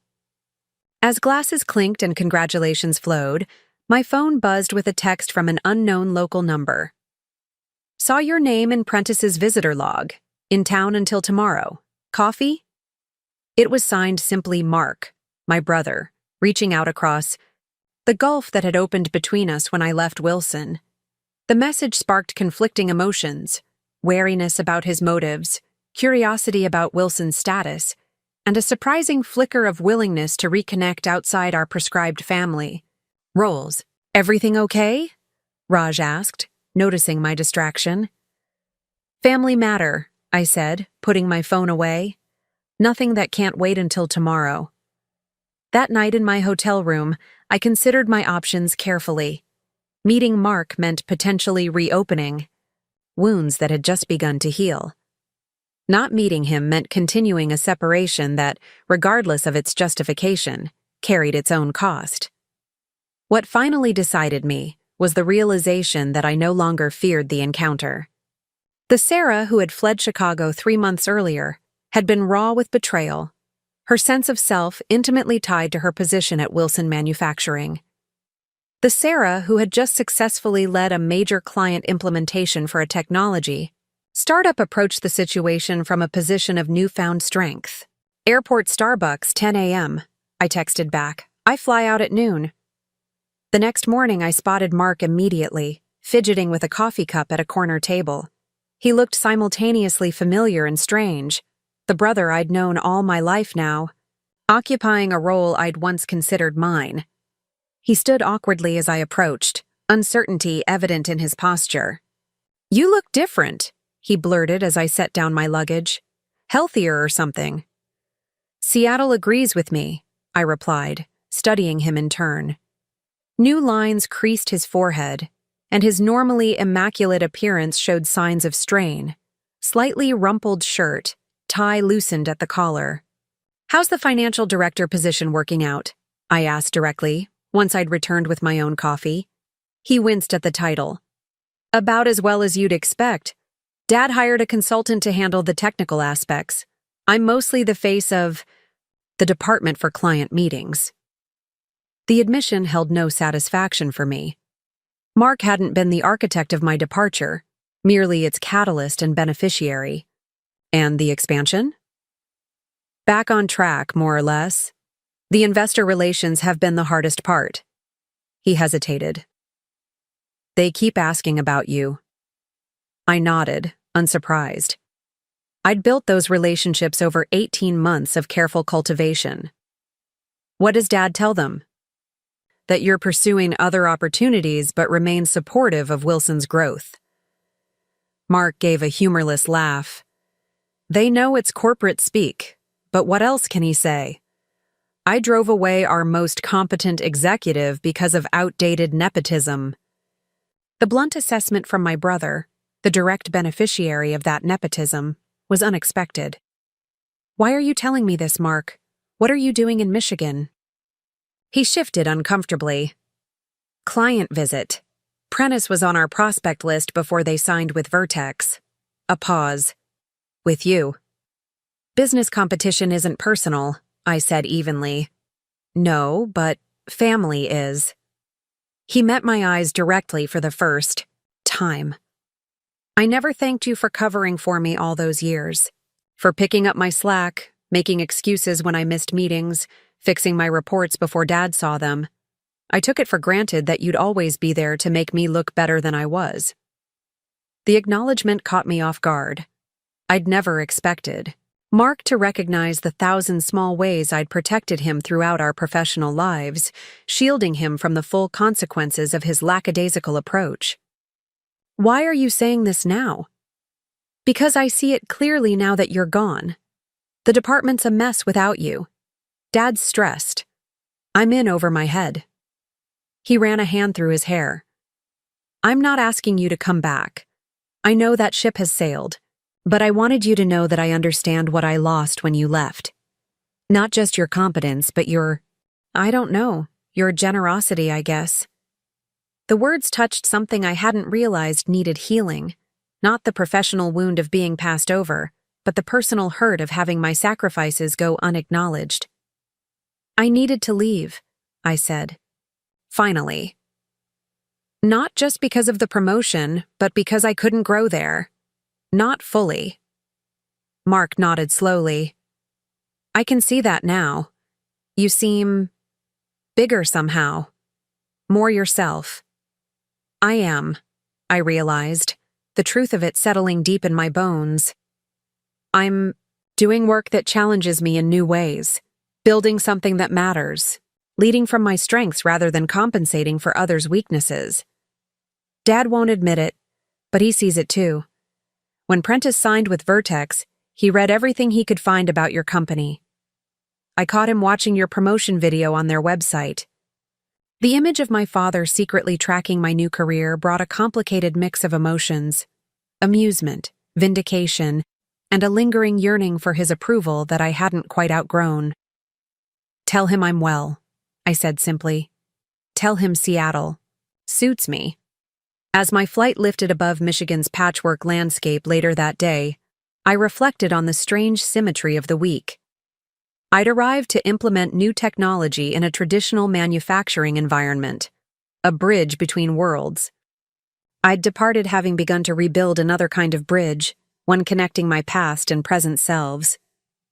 The Sarah who had fled Chicago in hurt and anger was evolving into someone more integrated, a professional who could draw on hard-won manufacturing wisdom while embracing technological innovation, a daughter who could acknowledge family ties without being defined by them, a woman discovering that transformation didn't require abandoning her history, but rather recontextualizing it. Back in Seattle, I threw myself into expanding our success with Prentice into a repeatable implementation model. Each week brought new progress, refinements to our onboarding process, enhancements to our integration tools, improvements in how we translated between technological capabilities and operational needs. My dual perspective proved increasingly valuable as Vertex grew.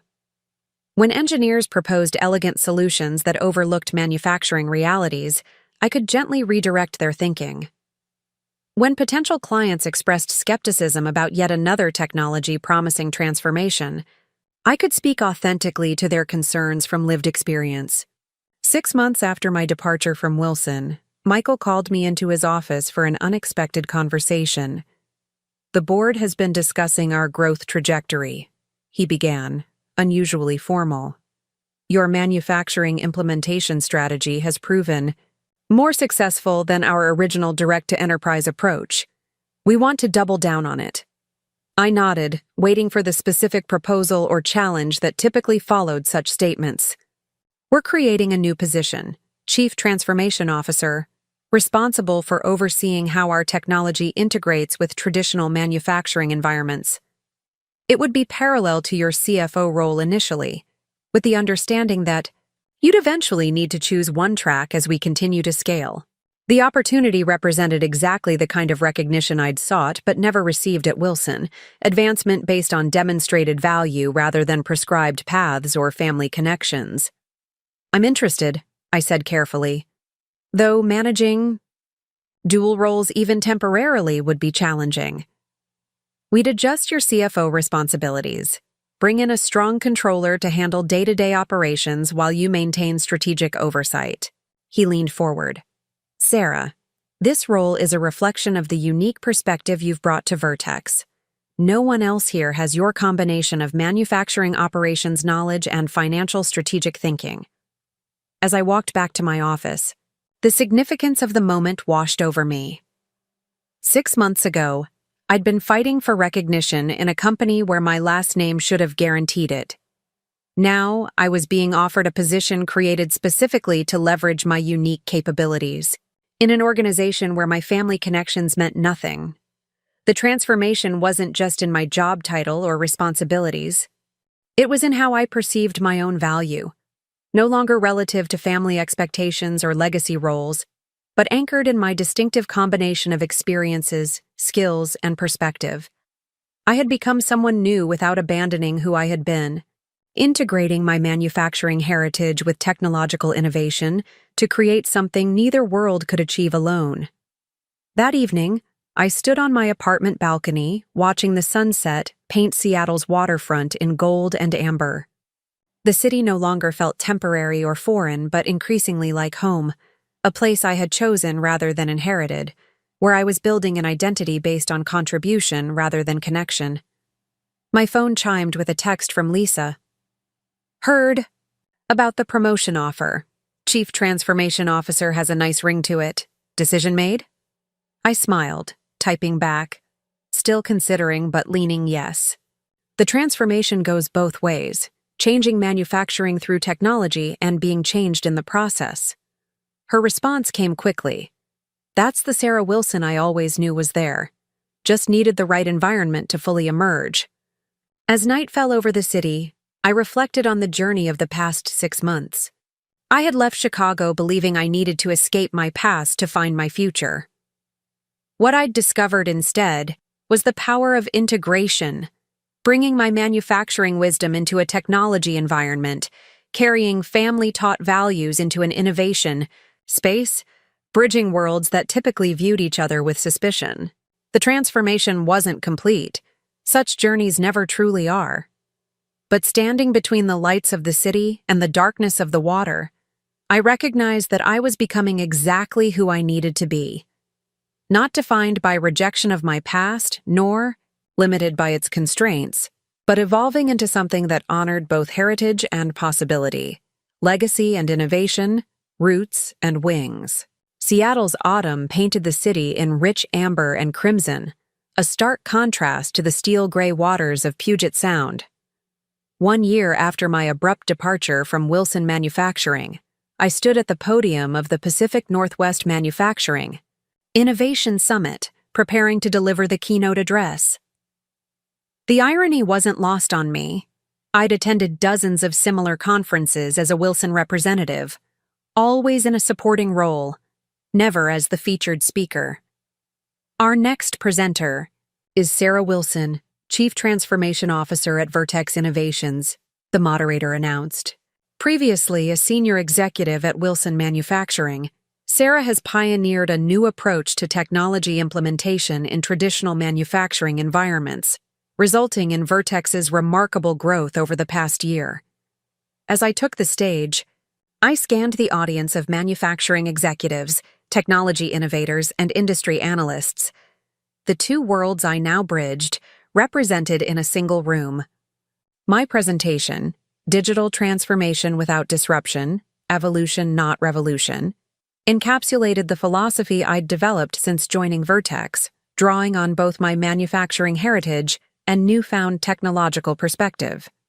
The greatest barrier to innovation in manufacturing isn't technological, it's cultural, I began. We've created a false dichotomy between tradition and innovation, stability and growth, proven processes and new possibilities. The truth is that the most successful transformations honor operational wisdom while embracing technological advancement. Speaking these words felt like a declaration of my personal journey, as much as a business philosophy. I'd found my professional voice not by rejecting my manufacturing background, but by reframing it as a strength in the technology space.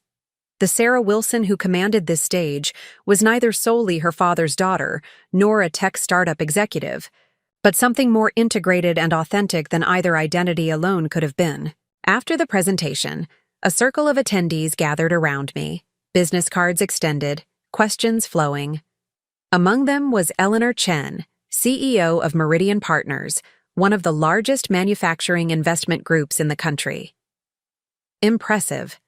Perspective, she said, studying me with shrewd eyes. Most tech executives dismiss manufacturing concerns as resistance to change rather than legitimate operational wisdom. Most tech executives haven't spent 20 years on factory floors, I replied with a smile. The practical constraints are real, not just psychological barriers. Eleanor nodded approvingly. Precisely why I'd like to continue this conversation. My firm is considering a specialized fund focused on manufacturing technology integration. We need advisors who truly understand both sides of the equation. Her business card joined 24 others in my conference folder. Tangible evidence of the professional network I was building independently of Wilson connections or Vertex affiliations. This was my own community, formed through shared vision, rather than family ties or corporate hierarchy. Back at my hotel that evening, I found Michael and Logan waiting in the lobby bar, champagne already ordered. "To our star speaker," Michael declared, raising his glass. The conference organizer told me they've never had such engagement for a keynote. 3 manufacturing CEOs specifically asked for intro meetings with us. The right message at the right time, I demurred, though privately I felt a surge of pride. Finding my voice in this new context had been a gradual process, shedding the careful political calculations that had constrained my communication at Wilson while retaining the manufacturing fluency that gave my technological perspective credibility. "It's more than that," Logan insisted. "You've become the face of a third path, neither old-school manufacturing nor bleeding-edge tech disruption, but thoughtful integration of both strengths." His observation resonated with my own sense of evolution. When I'd first joined Vertex, I'd positioned myself in opposition to Wilson's traditionalism. Over time, that reactive stance had matured into something more nuanced. Appreciation for manufacturing wisdom coupled with enthusiasm for technological possibilities. "Speaking of integration," Michael said, setting down his glass, "the board approved our expansion plans this morning. We're opening an office in Chicago." The news caught me off guard. Chicago? That's unexpected. Our client base has been primarily West Coast and Texas. Midwest manufacturing represents our largest growth opportunity, Michael explained, and having a presence in that ecosystem would accelerate our penetration strategy. Logan grinned. "Also, your whole evolution not revolution approach works better when we're physically present in traditional manufacturing hubs, not just parachuting in from tech centers." The logic was sound, but the prospect of establishing a Vertex presence in my former hometown stirred complicated emotions. Chicago meant proximity to Wilson Manufacturing, to my father's scrutiny, to the professional community where I'd once been defined primarily by my family connection. "We'd like you to oversee the office launch," Michael continued, watching my reaction carefully. "Split your time between Seattle and Chicago for the first 6 months, then decide which base makes more sense for your role long-term." "That's a significant commitment," I said carefully. "When would this start?" "January. We've already identified potential office space in the West Loop. Close enough to the manufacturing corridor for credibility, downtown enough for recruitment appeal." The proposal demanded serious consideration. Returning to Chicago as Vertex's representative would mean engaging with my former professional community from an entirely different position, not as Thomas Wilson's daughter, but as a technology executive, in my own right. The prospect was both intimidating and intriguing. "Let me think about it," I requested. "It's not a simple decision."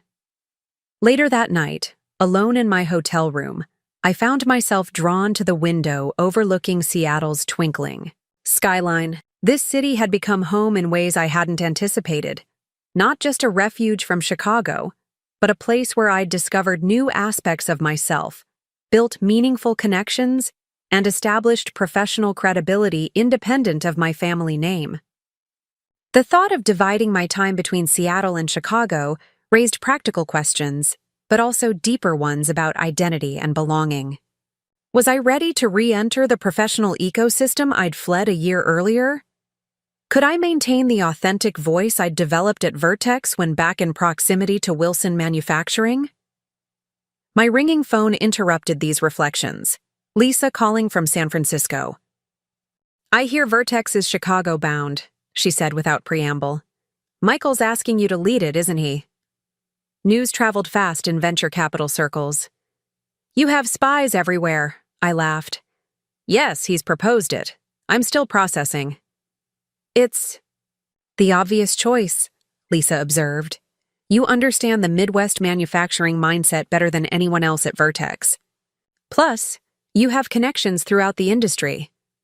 That's part of what I'm considering, I admitted.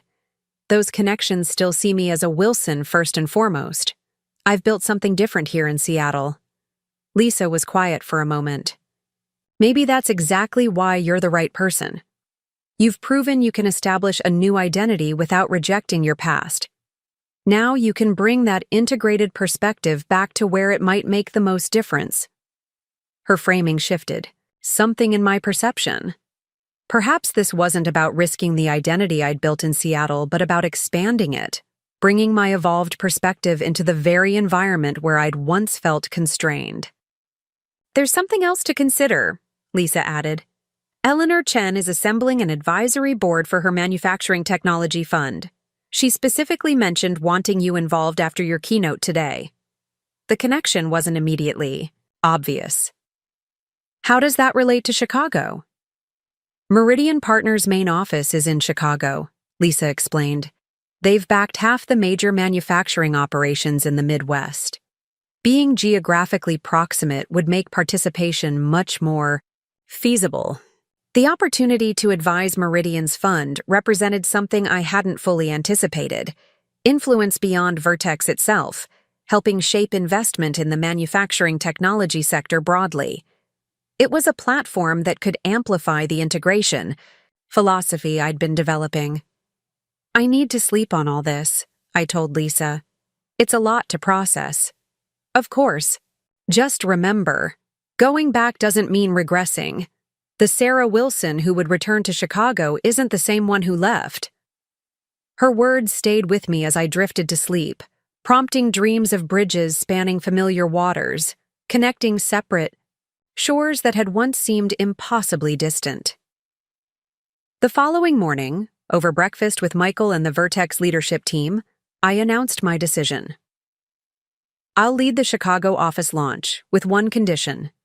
I want to build a genuine innovation hub, not just a satellite sales office, a place where Midwestern manufacturers can experience our technology in their context, with their constraints. Michael's face lit up.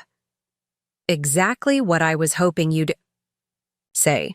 We need to be embedded in that ecosystem, not just selling to it. It's also important that we establish a distinct Vertex identity there, I continued.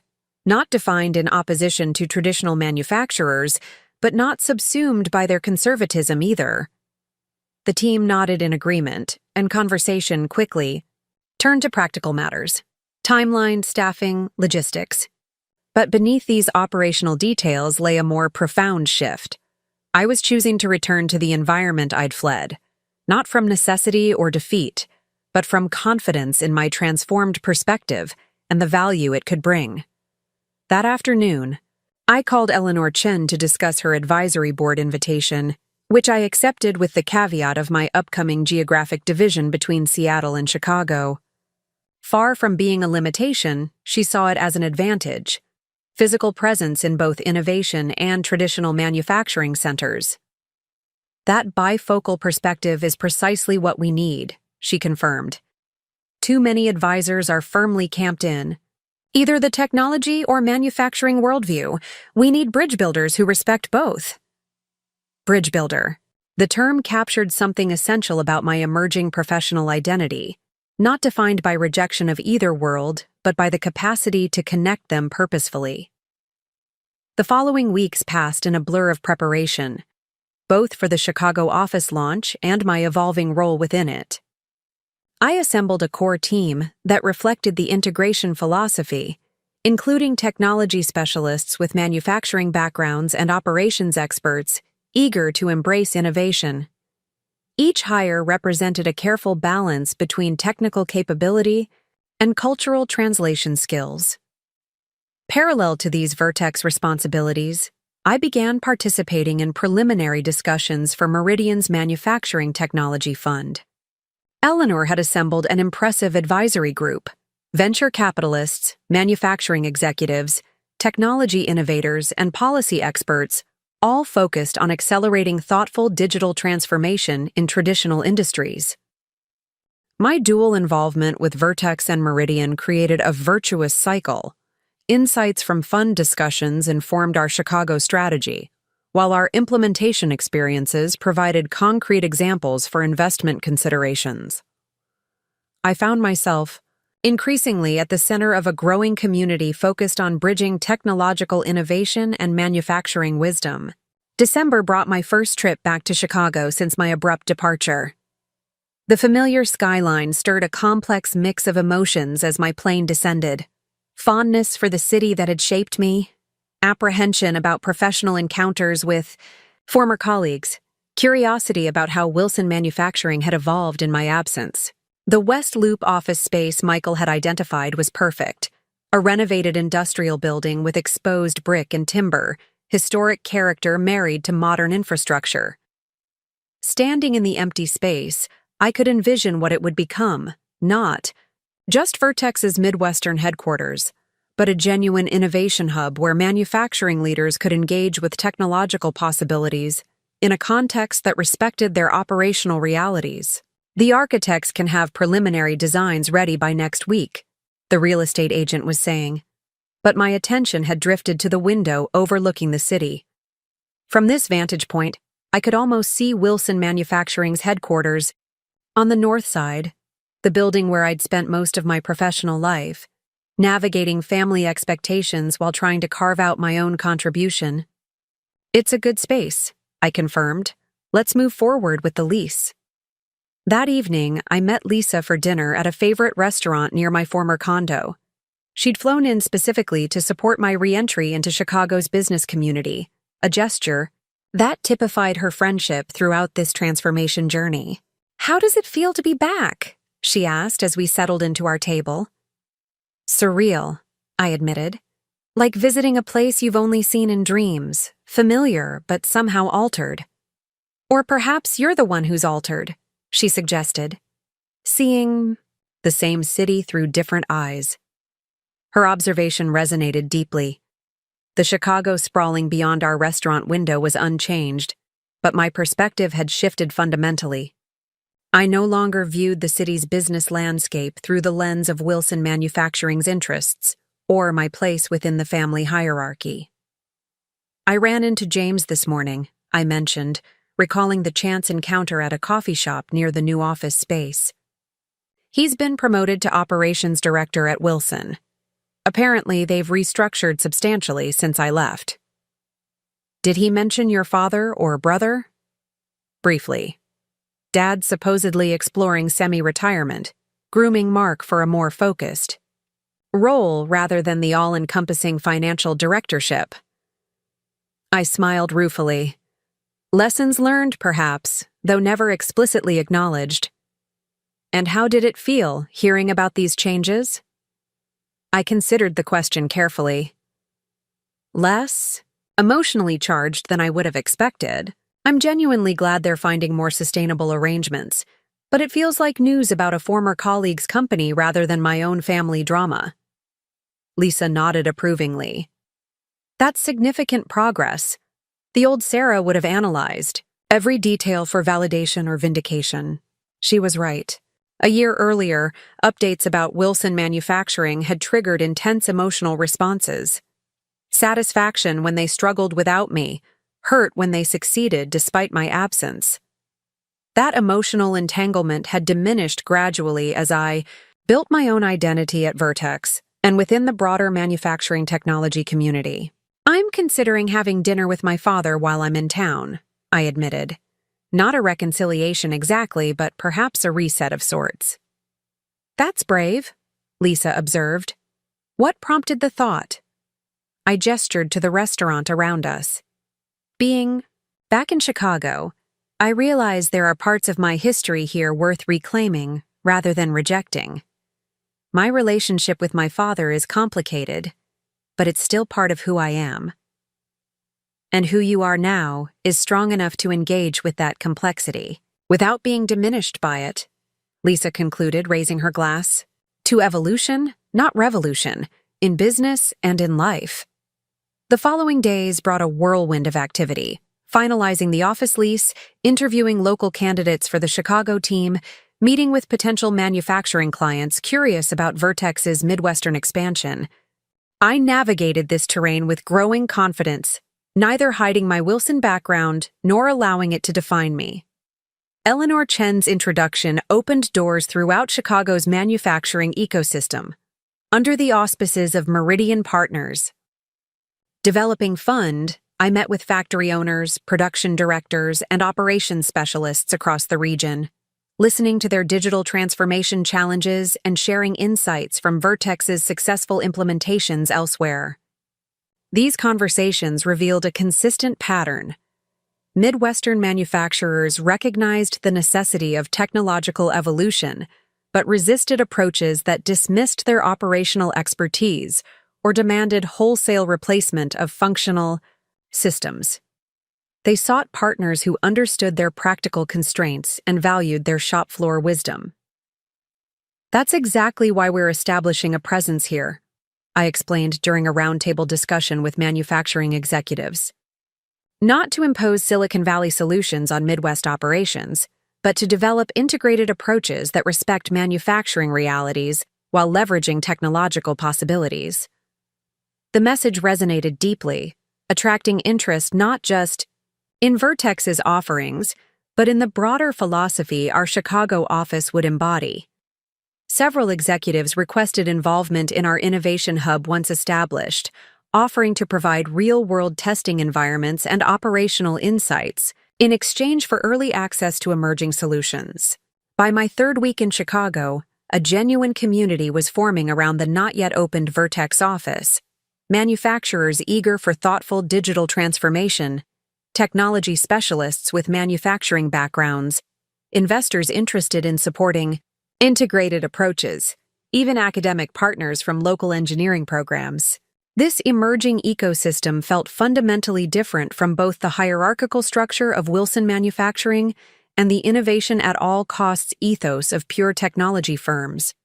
It was a community built on mutual respect between disciplines often positioned as adversaries, united by recognition that meaningful transformation required both operational wisdom and technological advancement. Midway through December, I finally arranged dinner with my father. We met at a steakhouse downtown, neutral territory that held no particular family associations. Thomas Wilson arrived precisely on time, impeccably dressed as always, though I noticed new lines around his eyes and additional gray at his temples. "You look well," he said after an awkward moment of greeting. "Seattle must agree with you." "It does," I confirmed as we were seated. "Though I'll be spending substantial time in Chicago going forward. Vertex is opening an office here in January." A flicker of surprise crossed his face. "Expanding already? That's impressive growth." The conversation proceeded cautiously at first, focused on safe topics: Chicago weather, mutual acquaintances, general industry trends. Gradually, as appetizers gave way to entrees, we ventured into more personal territory. "James tells me you've been structuring Vertex's Chicago office as an innovation hub," my father mentioned. "Not just a sales outpost." I nodded, pleased that he'd made the effort to learn about my current work. Traditional manufacturers need spaces where they can engage with technology on their terms without feeling their operational expertise is being dismissed. "A bridge between worlds," he observed, echoing terminology I'd used in public presentations. Exactly. Most technology firms approach manufacturing with a replacement mindset rather than an enhancement perspective. We're trying something different. My father was quiet for a moment, studying his glass. That approach might have benefited Wilson Manufacturing years ago. We've been playing catch-up on digital transformation, implementing changes too abruptly because we delayed too long. The admission, perhaps the closest he'd ever come to acknowledging a strategic misstep, caught me off guard. Integration is challenging regardless of timing, I offered, balancing operational stability with necessary evolution. Something you seem to have mastered personally as well as professionally. His gaze met mine directly. Mark speaks highly of your new role, says you found your voice at Vertex in ways you couldn't at Wilson. The reference to my brother surprised me. You and Mark discuss my career? A faint smile touched his lips. More than you might imagine. Your departure prompted reflections within the family about opportunities provided versus opportunities earned. Though not quite an apology, his words acknowledged the fundamental issue that had driven me from Wilson Manufacturing. Recognition that my contributions had been consistently undervalued, while my brother's position had been artificially elevated. We're making our own changes at Wilson, he continued. Mark has stepped back from financial oversight to focus on client development, where his natural abilities lie. We've restructured the executive team with more emphasis on demonstrated capability rather than historical patterns. The phrasing was careful, avoiding direct reference to the nepotism that had shaped the company's leadership for generations. Yet the implied acknowledgement represented significant evolution for a man who had never before questioned the family-first philosophy that had guided his career. That sounds like positive progress, I said simply. It's overdue, he admitted, though I regret that your departure was the catalyst required to prompt these changes. As dinner concluded and we prepared to part ways, my father hesitated uncharacteristically. Your Chicago office, would there be value in exploring potential collaborations between Vertex and Wilson Manufacturing? Not immediately, perhaps, but eventually? The question represented a remarkable shift. Thomas Wilson exploring partnership with the company his daughter had helped build, rather than expecting her return to the family business. More significantly, it acknowledged Vertex as a legitimate enterprise worthy of Wilson Manufacturing's consideration, not merely his daughter's temporary rebellion. I think there could be, I replied carefully. Once both organizations are ready, Vertex is still establishing its Midwestern presence, and Wilson sounds like it's in the midst of its own transformation. He nodded, accepting the measured response. Well, you know where to find us when the timing seems right. We parted with a brief embrace, awkward but genuine, neither fully reconciled nor irrevocably estranged. Like the professional worlds I was working to integrate, our relationship existed in an evolving middle ground, honoring history while creating space for new possibilities. The following morning, I met with the architectural team designing Vertex's Chicago office. Their initial concepts captured the integration philosophy beautifully, industrial elements preserved and highlighted while incorporating state-of-the-art technology infrastructure, manufacturing heritage visibly respected alongside innovation. Capacity. We've designated this central area as the collaboration hub, the lead architect explained, pointing to a large open space. Manufacturing clients and technology specialists working together rather than in separate domains. The physical manifestation of bridge building, literal space where distinct professional communities could engage productively rather than adversarially. As I reviewed the designs, suggesting refinements that would resonate with Midwestern manufacturing sensibilities, I recognized how fully this Chicago office would embody the integrated identity I'd been developing. Later that afternoon, Eleanor Chen called with unexpected news. The Meridian Board has accelerated our Manufacturing Technology Fund launch. We're announcing in February rather than June, with an initial commitment of $150 million. That's substantial, I observed, calculating the potential impact. What prompted the acceleration? Our preliminary conversations with Midwestern manufacturers revealed more readiness than we anticipated, she explained. Your roundtable discussions uncovered latent demand for thoughtful digital transformation approaches. The market is primed for exactly the integrated philosophy you've been advocating. The validation was deeply satisfying. Confirmation that the perspective I'd been developing resonated beyond Vertex itself, potentially influencing investment patterns throughout the manufacturing technology sector. We'd like you to speak at the launch event, Eleanor continued. Your manufacturing background combined with your technology leadership position makes you the ideal voice to articulate our investment approach. The invitation represented another expansion of my professional community, from Vertex leadership to Meridian Advisory to public advocate for a transformation philosophy that honored both manufacturing wisdom and technological possibilities. As December drew to a close, I found myself increasingly embedded in an emerging ecosystem spanning Chicago and Seattle, traditional manufacturing and technological innovation, operational expertise and digital transformation. My calendar filled with connections that would have been unimaginable a year earlier. Breakfast with Midwestern factory owners, lunch with technology investors, dinner with academic partners developing new manufacturing engineering curricula. This wasn't just a professional network, but a genuine community united by shared vision rather than industry boundaries or corporate affiliations.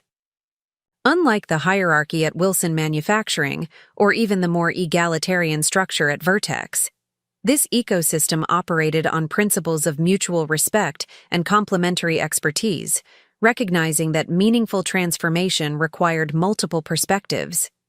New Year's Eve found me back in Seattle, hosting a small gathering at my apartment overlooking the Sound. Michael and his partner joined several Vertex colleagues and local friends I'd made over the past year. As midnight approached, conversation turned to resolutions and expectations for the coming year. To Sarah's bi-coastal adventure, Michael proposed, raising his glass. May the Chicago office become the bridge we envision. And to communities that transcend geography, I added, thinking of the connections forming between Seattle innovation and Midwestern manufacturing, between technological possibility and operational wisdom, to integration rather than opposition. As fireworks illuminated the Space Needle and champagne flowed, I found myself reflecting on the journey of the past year. I had left Chicago believing I needed to escape my past to find my future. What I'd discovered instead was the power of integration, creating something new that honored valuable aspects of what came before while embracing possibilities that pointed forward. The community forming around this integrated vision wasn't defined by family ties like Wilson Manufacturing or even corporate identity like Vertex Innovations. It was a community of purpose, people committed to thoughtful transformation across traditional boundaries, united by shared belief that genuine progress required bridge building rather than barrier reinforcement. Standing on my balcony as the new year began, Seattle's lights reflecting on the dark water below, I realized I had found my place, not in a single location or organization, but in the spaces between established domains, the connections that transformed separate worlds into an integrated whole greater than its parts. The grand opening of Vertex's Chicago Innovation Hub was scheduled for an unseasonably warm April morning. Floor-to-ceiling windows showcased the city skyline, while the interior seamlessly blended industrial heritage with technological advancement. Exposed brick walls housing state-of-the-art digital displays, original timber beams above prototype, manufacturing stations. The space embodied our integration philosophy in physical form. I'd been dividing my time between Seattle and Chicago for 3 months, watching this vision materialize from architectural renderings to functioning reality. Our core team of 20 had been carefully selected to balance manufacturing expertise with technological innovation, former production managers now specializing in digital transformation, software engineers with factory floor experience, implementation specialists fluent in both languages. Final walkthrough in 15 minutes, my assistant reminded me as I surveyed the main collaboration area where tomorrow's opening would take place. Nearly 200 guests had confirmed attendance: manufacturing executives, technology investors, academic partners, and industry analysts, all curious about Vertex's distinctive approach to digital transformation. Among the confirmed attendees was a name that had given me pause when it appeared on the RSVP list: Thomas Wilson. My father had accepted the invitation without commentary, simply checking "will attend" on the digital response form. Our dinner, in December, had eased some tension, But his presence at this milestone event raised the stakes considerably. The walkthrough proceeded smoothly, our team confidently demonstrating the interactive exhibits designed to showcase Vertex's manufacturing, technology, and accessible practical contexts. The space functioned exactly as intended, a bridge between worlds typically separated by cultural and communication barriers. "We've confirmed all the technical presentations," Michael reported as we completed the final preparations. He'd flown in from Seattle for the opening, along with several board members eager to witness Vertex's Midwestern expansion. "The manufacturing simulation is particularly impressive. Seeing our algorithms optimize a production line in real time really drives home the practical impact. The key is that we're not just demonstrating technology," I emphasized. "We're showing how it integrates with existing manufacturing processes, rather than replacing them wholesale." Michael nodded appreciatively. "This hub embodies everything you've been advocating, technological advancement that honors operational expertise rather than dismissing it." As the team dispersed to handle final details, Eleanor Chen joined me by the windows overlooking the Yako city. Meridian Partners had officially launched their manufacturing technology fund the previous month, with my keynote speech helping articulate their investment philosophy. The fund had already attracted significant attention from both traditional manufacturers seeking transformation and technology developers targeting industrial applications. "Tomorrow represents a significant milestone," Eleanor observed. "Not just for Vertex, but for the integration approach you've championed. The industry is watching closely." "No pressure," I laughed, though her words underscored the stakes. This wasn't merely a company expansion, but a public demonstration of a philosophy I'd become increasingly identified with. The belief that meaningful transformation required bridges between technological innovation and manufacturing wisdom rather than victory of one over the other. "By the way," Eleanor added, "Wilson Manufacturing submitted an preliminary application to the Meridian Fund yesterday. They're developing an integrated production management system that combines their operational expertise with newer digital tracking capabilities." The information caught me off guard.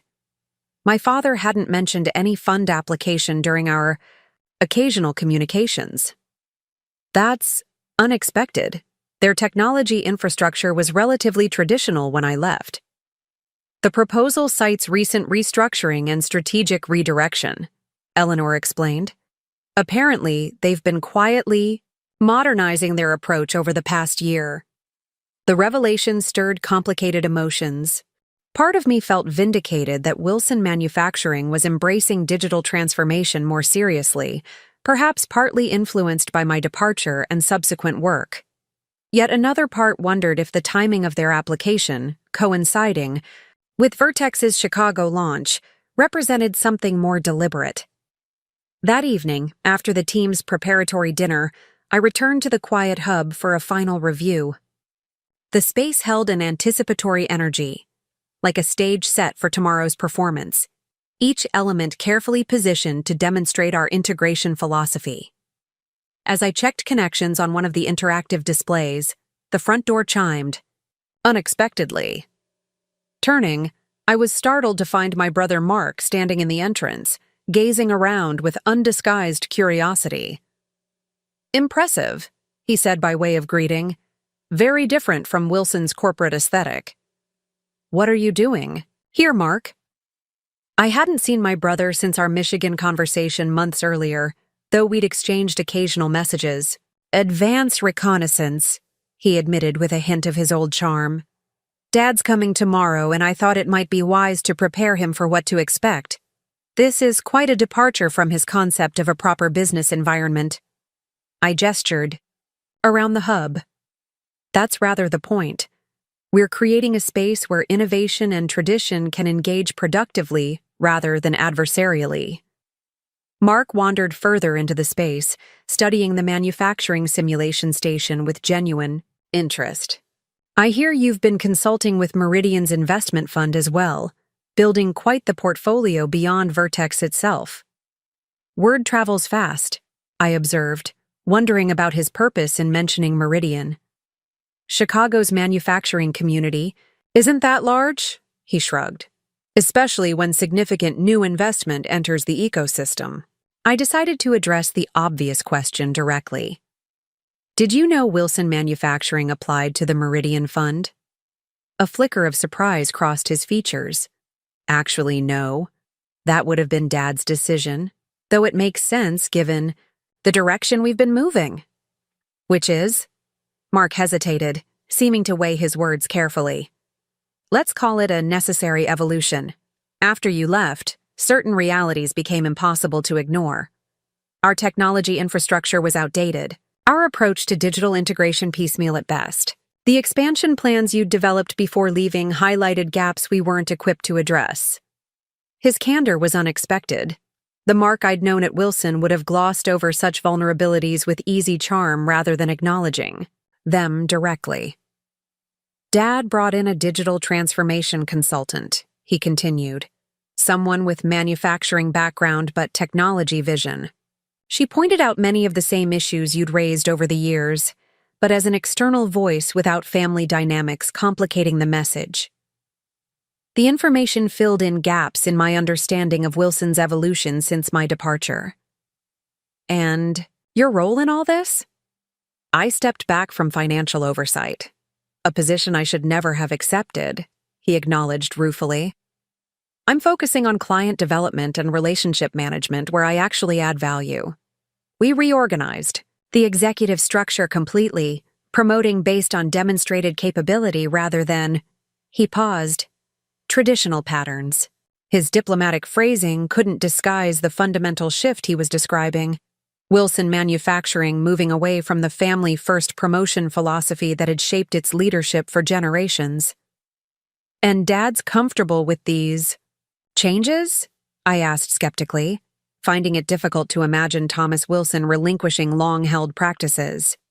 Comfortable might be overstating it, Mark admitted, but he recognizes they're necessary for Wilson's survival. Your departure was a wake-up call, Sarah. Not just because of your financial expertise, but because it demonstrated that even the most loyal family members would eventually reject an unsustainable system. His unexpected insight rendered me momentarily speechless. I'd never considered my departure as potentially beneficial to Wilson Manufacturing, a catalyst for overdue changes rather than merely a personal escape. I should go, Mark said, glancing at his watch. I just wanted to see the space before tomorrow's event, to be prepared. He hesitated at the door.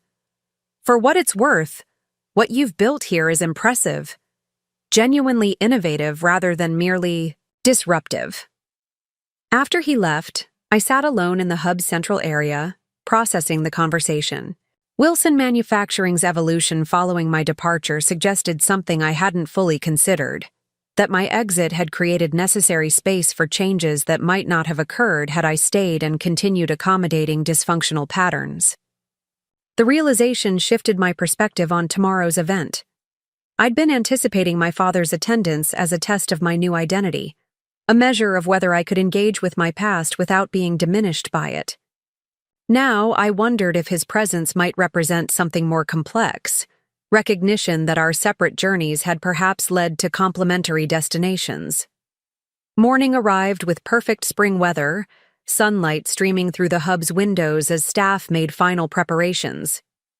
By 9 o'clock, guests began arriving, manufacturing executives curious about technological possibilities, technology specialists interested in industrial applications, investors seeking promising integration approaches. I circulated through the growing crowd, making introductions and explaining the hub's purpose. The response was encouraging, genuine engagement with our philosophy rather than merely polite interest. Manufacturers who typically approach technology discussions with defensive skepticism were actively exploring the interactive exhibits, while technology specialists listened attentively to operational concerns they might previously have dismissed. Midway through the morning, I spotted my father entering with several Wilson Manufacturing executives. Thomas Wilson moved through the space with contained curiosity, his expression giving little away as he observed demonstrations and studied display panels. When our paths finally crossed near the central presentation area, the moment carried a weight beyond mere social greeting. "Impressive facility," he acknowledged, gesturing to the hub around us. "Very different from traditional corporate environments, but purposeful rather than merely fashionable." Coming from him, this represented high praise. "That was the goal," I replied. "Form following function, creating space where manufacturing wisdom and technological innovation can engage productively." His gaze met mine directly. "You've always understood that manufacturing experience carries valuable perspective that pure technologists often miss. I see that philosophy embodied throughout this operation." The observation seemed to reference not just Vertex's approach, but my own professional journey, finding ways to honor manufacturing wisdom while embracing technological possibilities, rather than allowing either perspective to dominate. "I understand Wilson Manufacturing has been undergoing its own evolution," I said carefully. "Mark mentioned significant restructuring." My father nodded, a hint of rueful acknowledgement crossing his features. "Necessary adaptations that perhaps should have occurred sooner. Some patterns become so familiar they're difficult to recognize as limitations rather than traditions." Coming from Thomas Wilson, who had built his career on maintaining established patterns, this represented remarkable self-reflection. Before I could respond, Michael arrived to introduce himself, and conversation shifted to more general business topics. The formal presentation began at 11, with Michael welcoming guests before introducing me as the driving force behind Vertex's integrated approach to manufacturing technology. Standing at the podium overlooking the assembled crowd, I felt a momentary sense of symmetry. Exactly 1 year earlier, I had left Wilson Manufacturing believing I needed to escape my past to find my future. Traditional manufacturing and technological innovation are often positioned as opposing forces, I began, scanning faces that represented both worlds. Stability versus disruption, proven processes versus new possibilities, operational wisdom versus digital transformation. This false dichotomy has cost both sides dearly. Manufacturers missing opportunities for necessary evolution. Technology firms developing elegant solutions divorced from operational realities. Throughout the audience, heads nodded in recognition. I continued. The future belongs not to either perspective in isolation, but to thoughtful integration. Approaches that honor manufacturing expertise while embracing technological advancement, that build bridges rather than emphasize barriers. My gaze briefly met my father's as I spoke these words. His expression remained controlled, but I detected a flicker of something that might have been acknowledgement. Recognition that the philosophy I was articulating applied not just to business transformation but to our personal journeys as well as. The presentation concluded with demonstration of Vertex's latest manufacturing optimization platform, showcasing how our technology adapted to existing production processes rather than requiring wholesale replacement. The response was overwhelmingly positive, manufacturing executives appreciating the respect for operational realities, technology specialists recognizing the practical pathway to implementation, investors noting the sustainable growth potential of this integrated approach. As formal proceedings transitioned to networking lunch, Eleanor Chen approached with unexpected news. The Meridian Investment Committee reviewed Wilson Manufacturing's preliminary application this morning, she informed me quietly. They're interested in supporting the production management system, but have concerns about implementation capacity. I nodded, unsurprised. Wilson's historical weakness had been bridging technological development with shop floor adoption. Exactly. The integration challenge Vertex had built its reputation addressing. They've requested a meeting to discuss potential partnership approaches, Eleanor continued, including possible collaboration with technology firms that have demonstrated successful manufacturing implementation. The implication was clear. Meridian was suggesting Wilson Manufacturing and Vertex Innovations consider some form of partnership, leveraging complementary strengths to address mutual opportunities. That would be complicated, I observed, understatement masking the cascade of considerations such collaboration would entail. Eleanor smiled knowingly. The most valuable integrations often are. I'll arrange an exploratory discussion if you're open to it. Before I could formulate a response, my father approached, having evidently concluded another conversation nearby. Ms. Chen, he acknowledged with professional courtesy. I understand Meridian has reviewed our preliminary application. We have, Eleanor confirmed. With interest, though some implementation questions we believe could be addressed through strategic partnership. Thomas Wilson's gaze shifted briefly to me before returning to Eleanor. Partnership has proven valuable in addressing capability gaps. We've become more open to such approaches recently. The careful phrasing suggested evolution beyond Wilson Manufacturing's historical self-sufficiency, another indication of fundamental shifts following my departure. My father turned to me directly. Perhaps we could discuss potential collaboration, scenarios informally. There may be complementary strengths worth exploring. The invitation represented far more than a business proposition. It acknowledged Vertex, and by extension my new professional identity, as a legitimate enterprise worthy of Wilson Manufacturing's consideration, rather than merely a temporary rebellion to be waited out. More significantly, it suggested my father was prepared to engage with me as a professional peer rather than a subordinate family member. I think that would be constructive, I replied, matching his measured tone, while recognizing the significance beneath it. There may indeed be complementary approaches worth exploring. As Eleanor excused herself to greet other guests, my father lingered momentarily. Sarah, he said, his voice quieter than before, what you've built here is impressive. Not just the facility or even Vertex itself, but the philosophy it embodies. Integration rather than opposition. Evolution rather than rejection. The acknowledgement touched something deep. Not the daughter still seeking paternal approval, but the professional who recognized the value of meaningful recognition from a respected industry figure. Thank you, I said simply. That means a great deal coming from you. A ghost of a smile touched his features. Perhaps we've both learned something this past year about honoring foundations while building new structures. As he moved away to rejoin his colleagues, I felt a sense of completion that had eluded me since leaving Wilson Manufacturing. Not reconciliation exactly. Too much had transpired for simple restoration of previous patterns, but transformation of something broken into something whole, if fundamentally changed.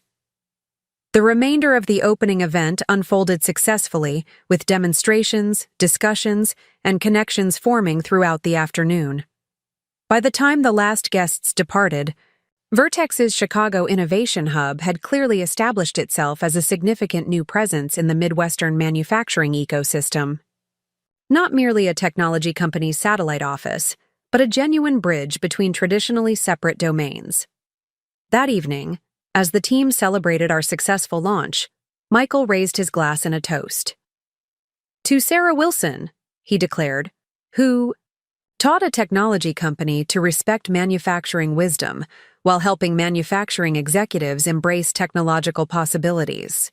The integration visionary we didn't know we needed. The characterization prompted reflection as congratulations flowed around me. When I'd left Wilson Manufacturing, I'd defined myself primarily in opposition, rejecting nepotism, hierarchy, and limitation. The journey since had transformed that reactive stance into something more integrated, a professional identity that honored valuable aspects of my manufacturing heritage while embracing technological possibilities. The final test had not been merely surviving my father's presence at today's event, or even navigating potential business collaboration between Vertex and Wilson. It had been demonstrating to myself that I could engage with my past without being diminished by it, that I could incorporate valuable foundations while building new structures better aligned with my capabilities and vision. Later that night, Alone in my temporary Chicago apartment, I stood at the window overlooking the familiar skyline of my hometown. The city appeared unchanged, its architectural landmarks illuminated against the night sky, just as they had been throughout my childhood. An early career, yet my perspective had shifted fundamentally, no longer viewing Chicago through the lens of Wilson Manufacturing's interests or my place within family hierarchy. My phone chimed with a message from Lisa. Heard the launch was a triumph, especially the unexpected Wilson Manufacturing connection. Full circle moment? Not a circle, I reflected as I considered my response, but a spiral, returning to similar territory at a different level with expanded perspective that transformed the experience. I had left Chicago believing I needed to escape my past to find my future. What I'd discovered instead was the power of integration, creating something new that honored valuable foundations while embracing possibilities that pointed forward.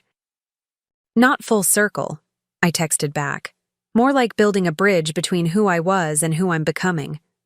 The 10-meter investment crisis turned out to be the catalyst I needed, though I couldn't have imagined it at the time. Her response came quickly.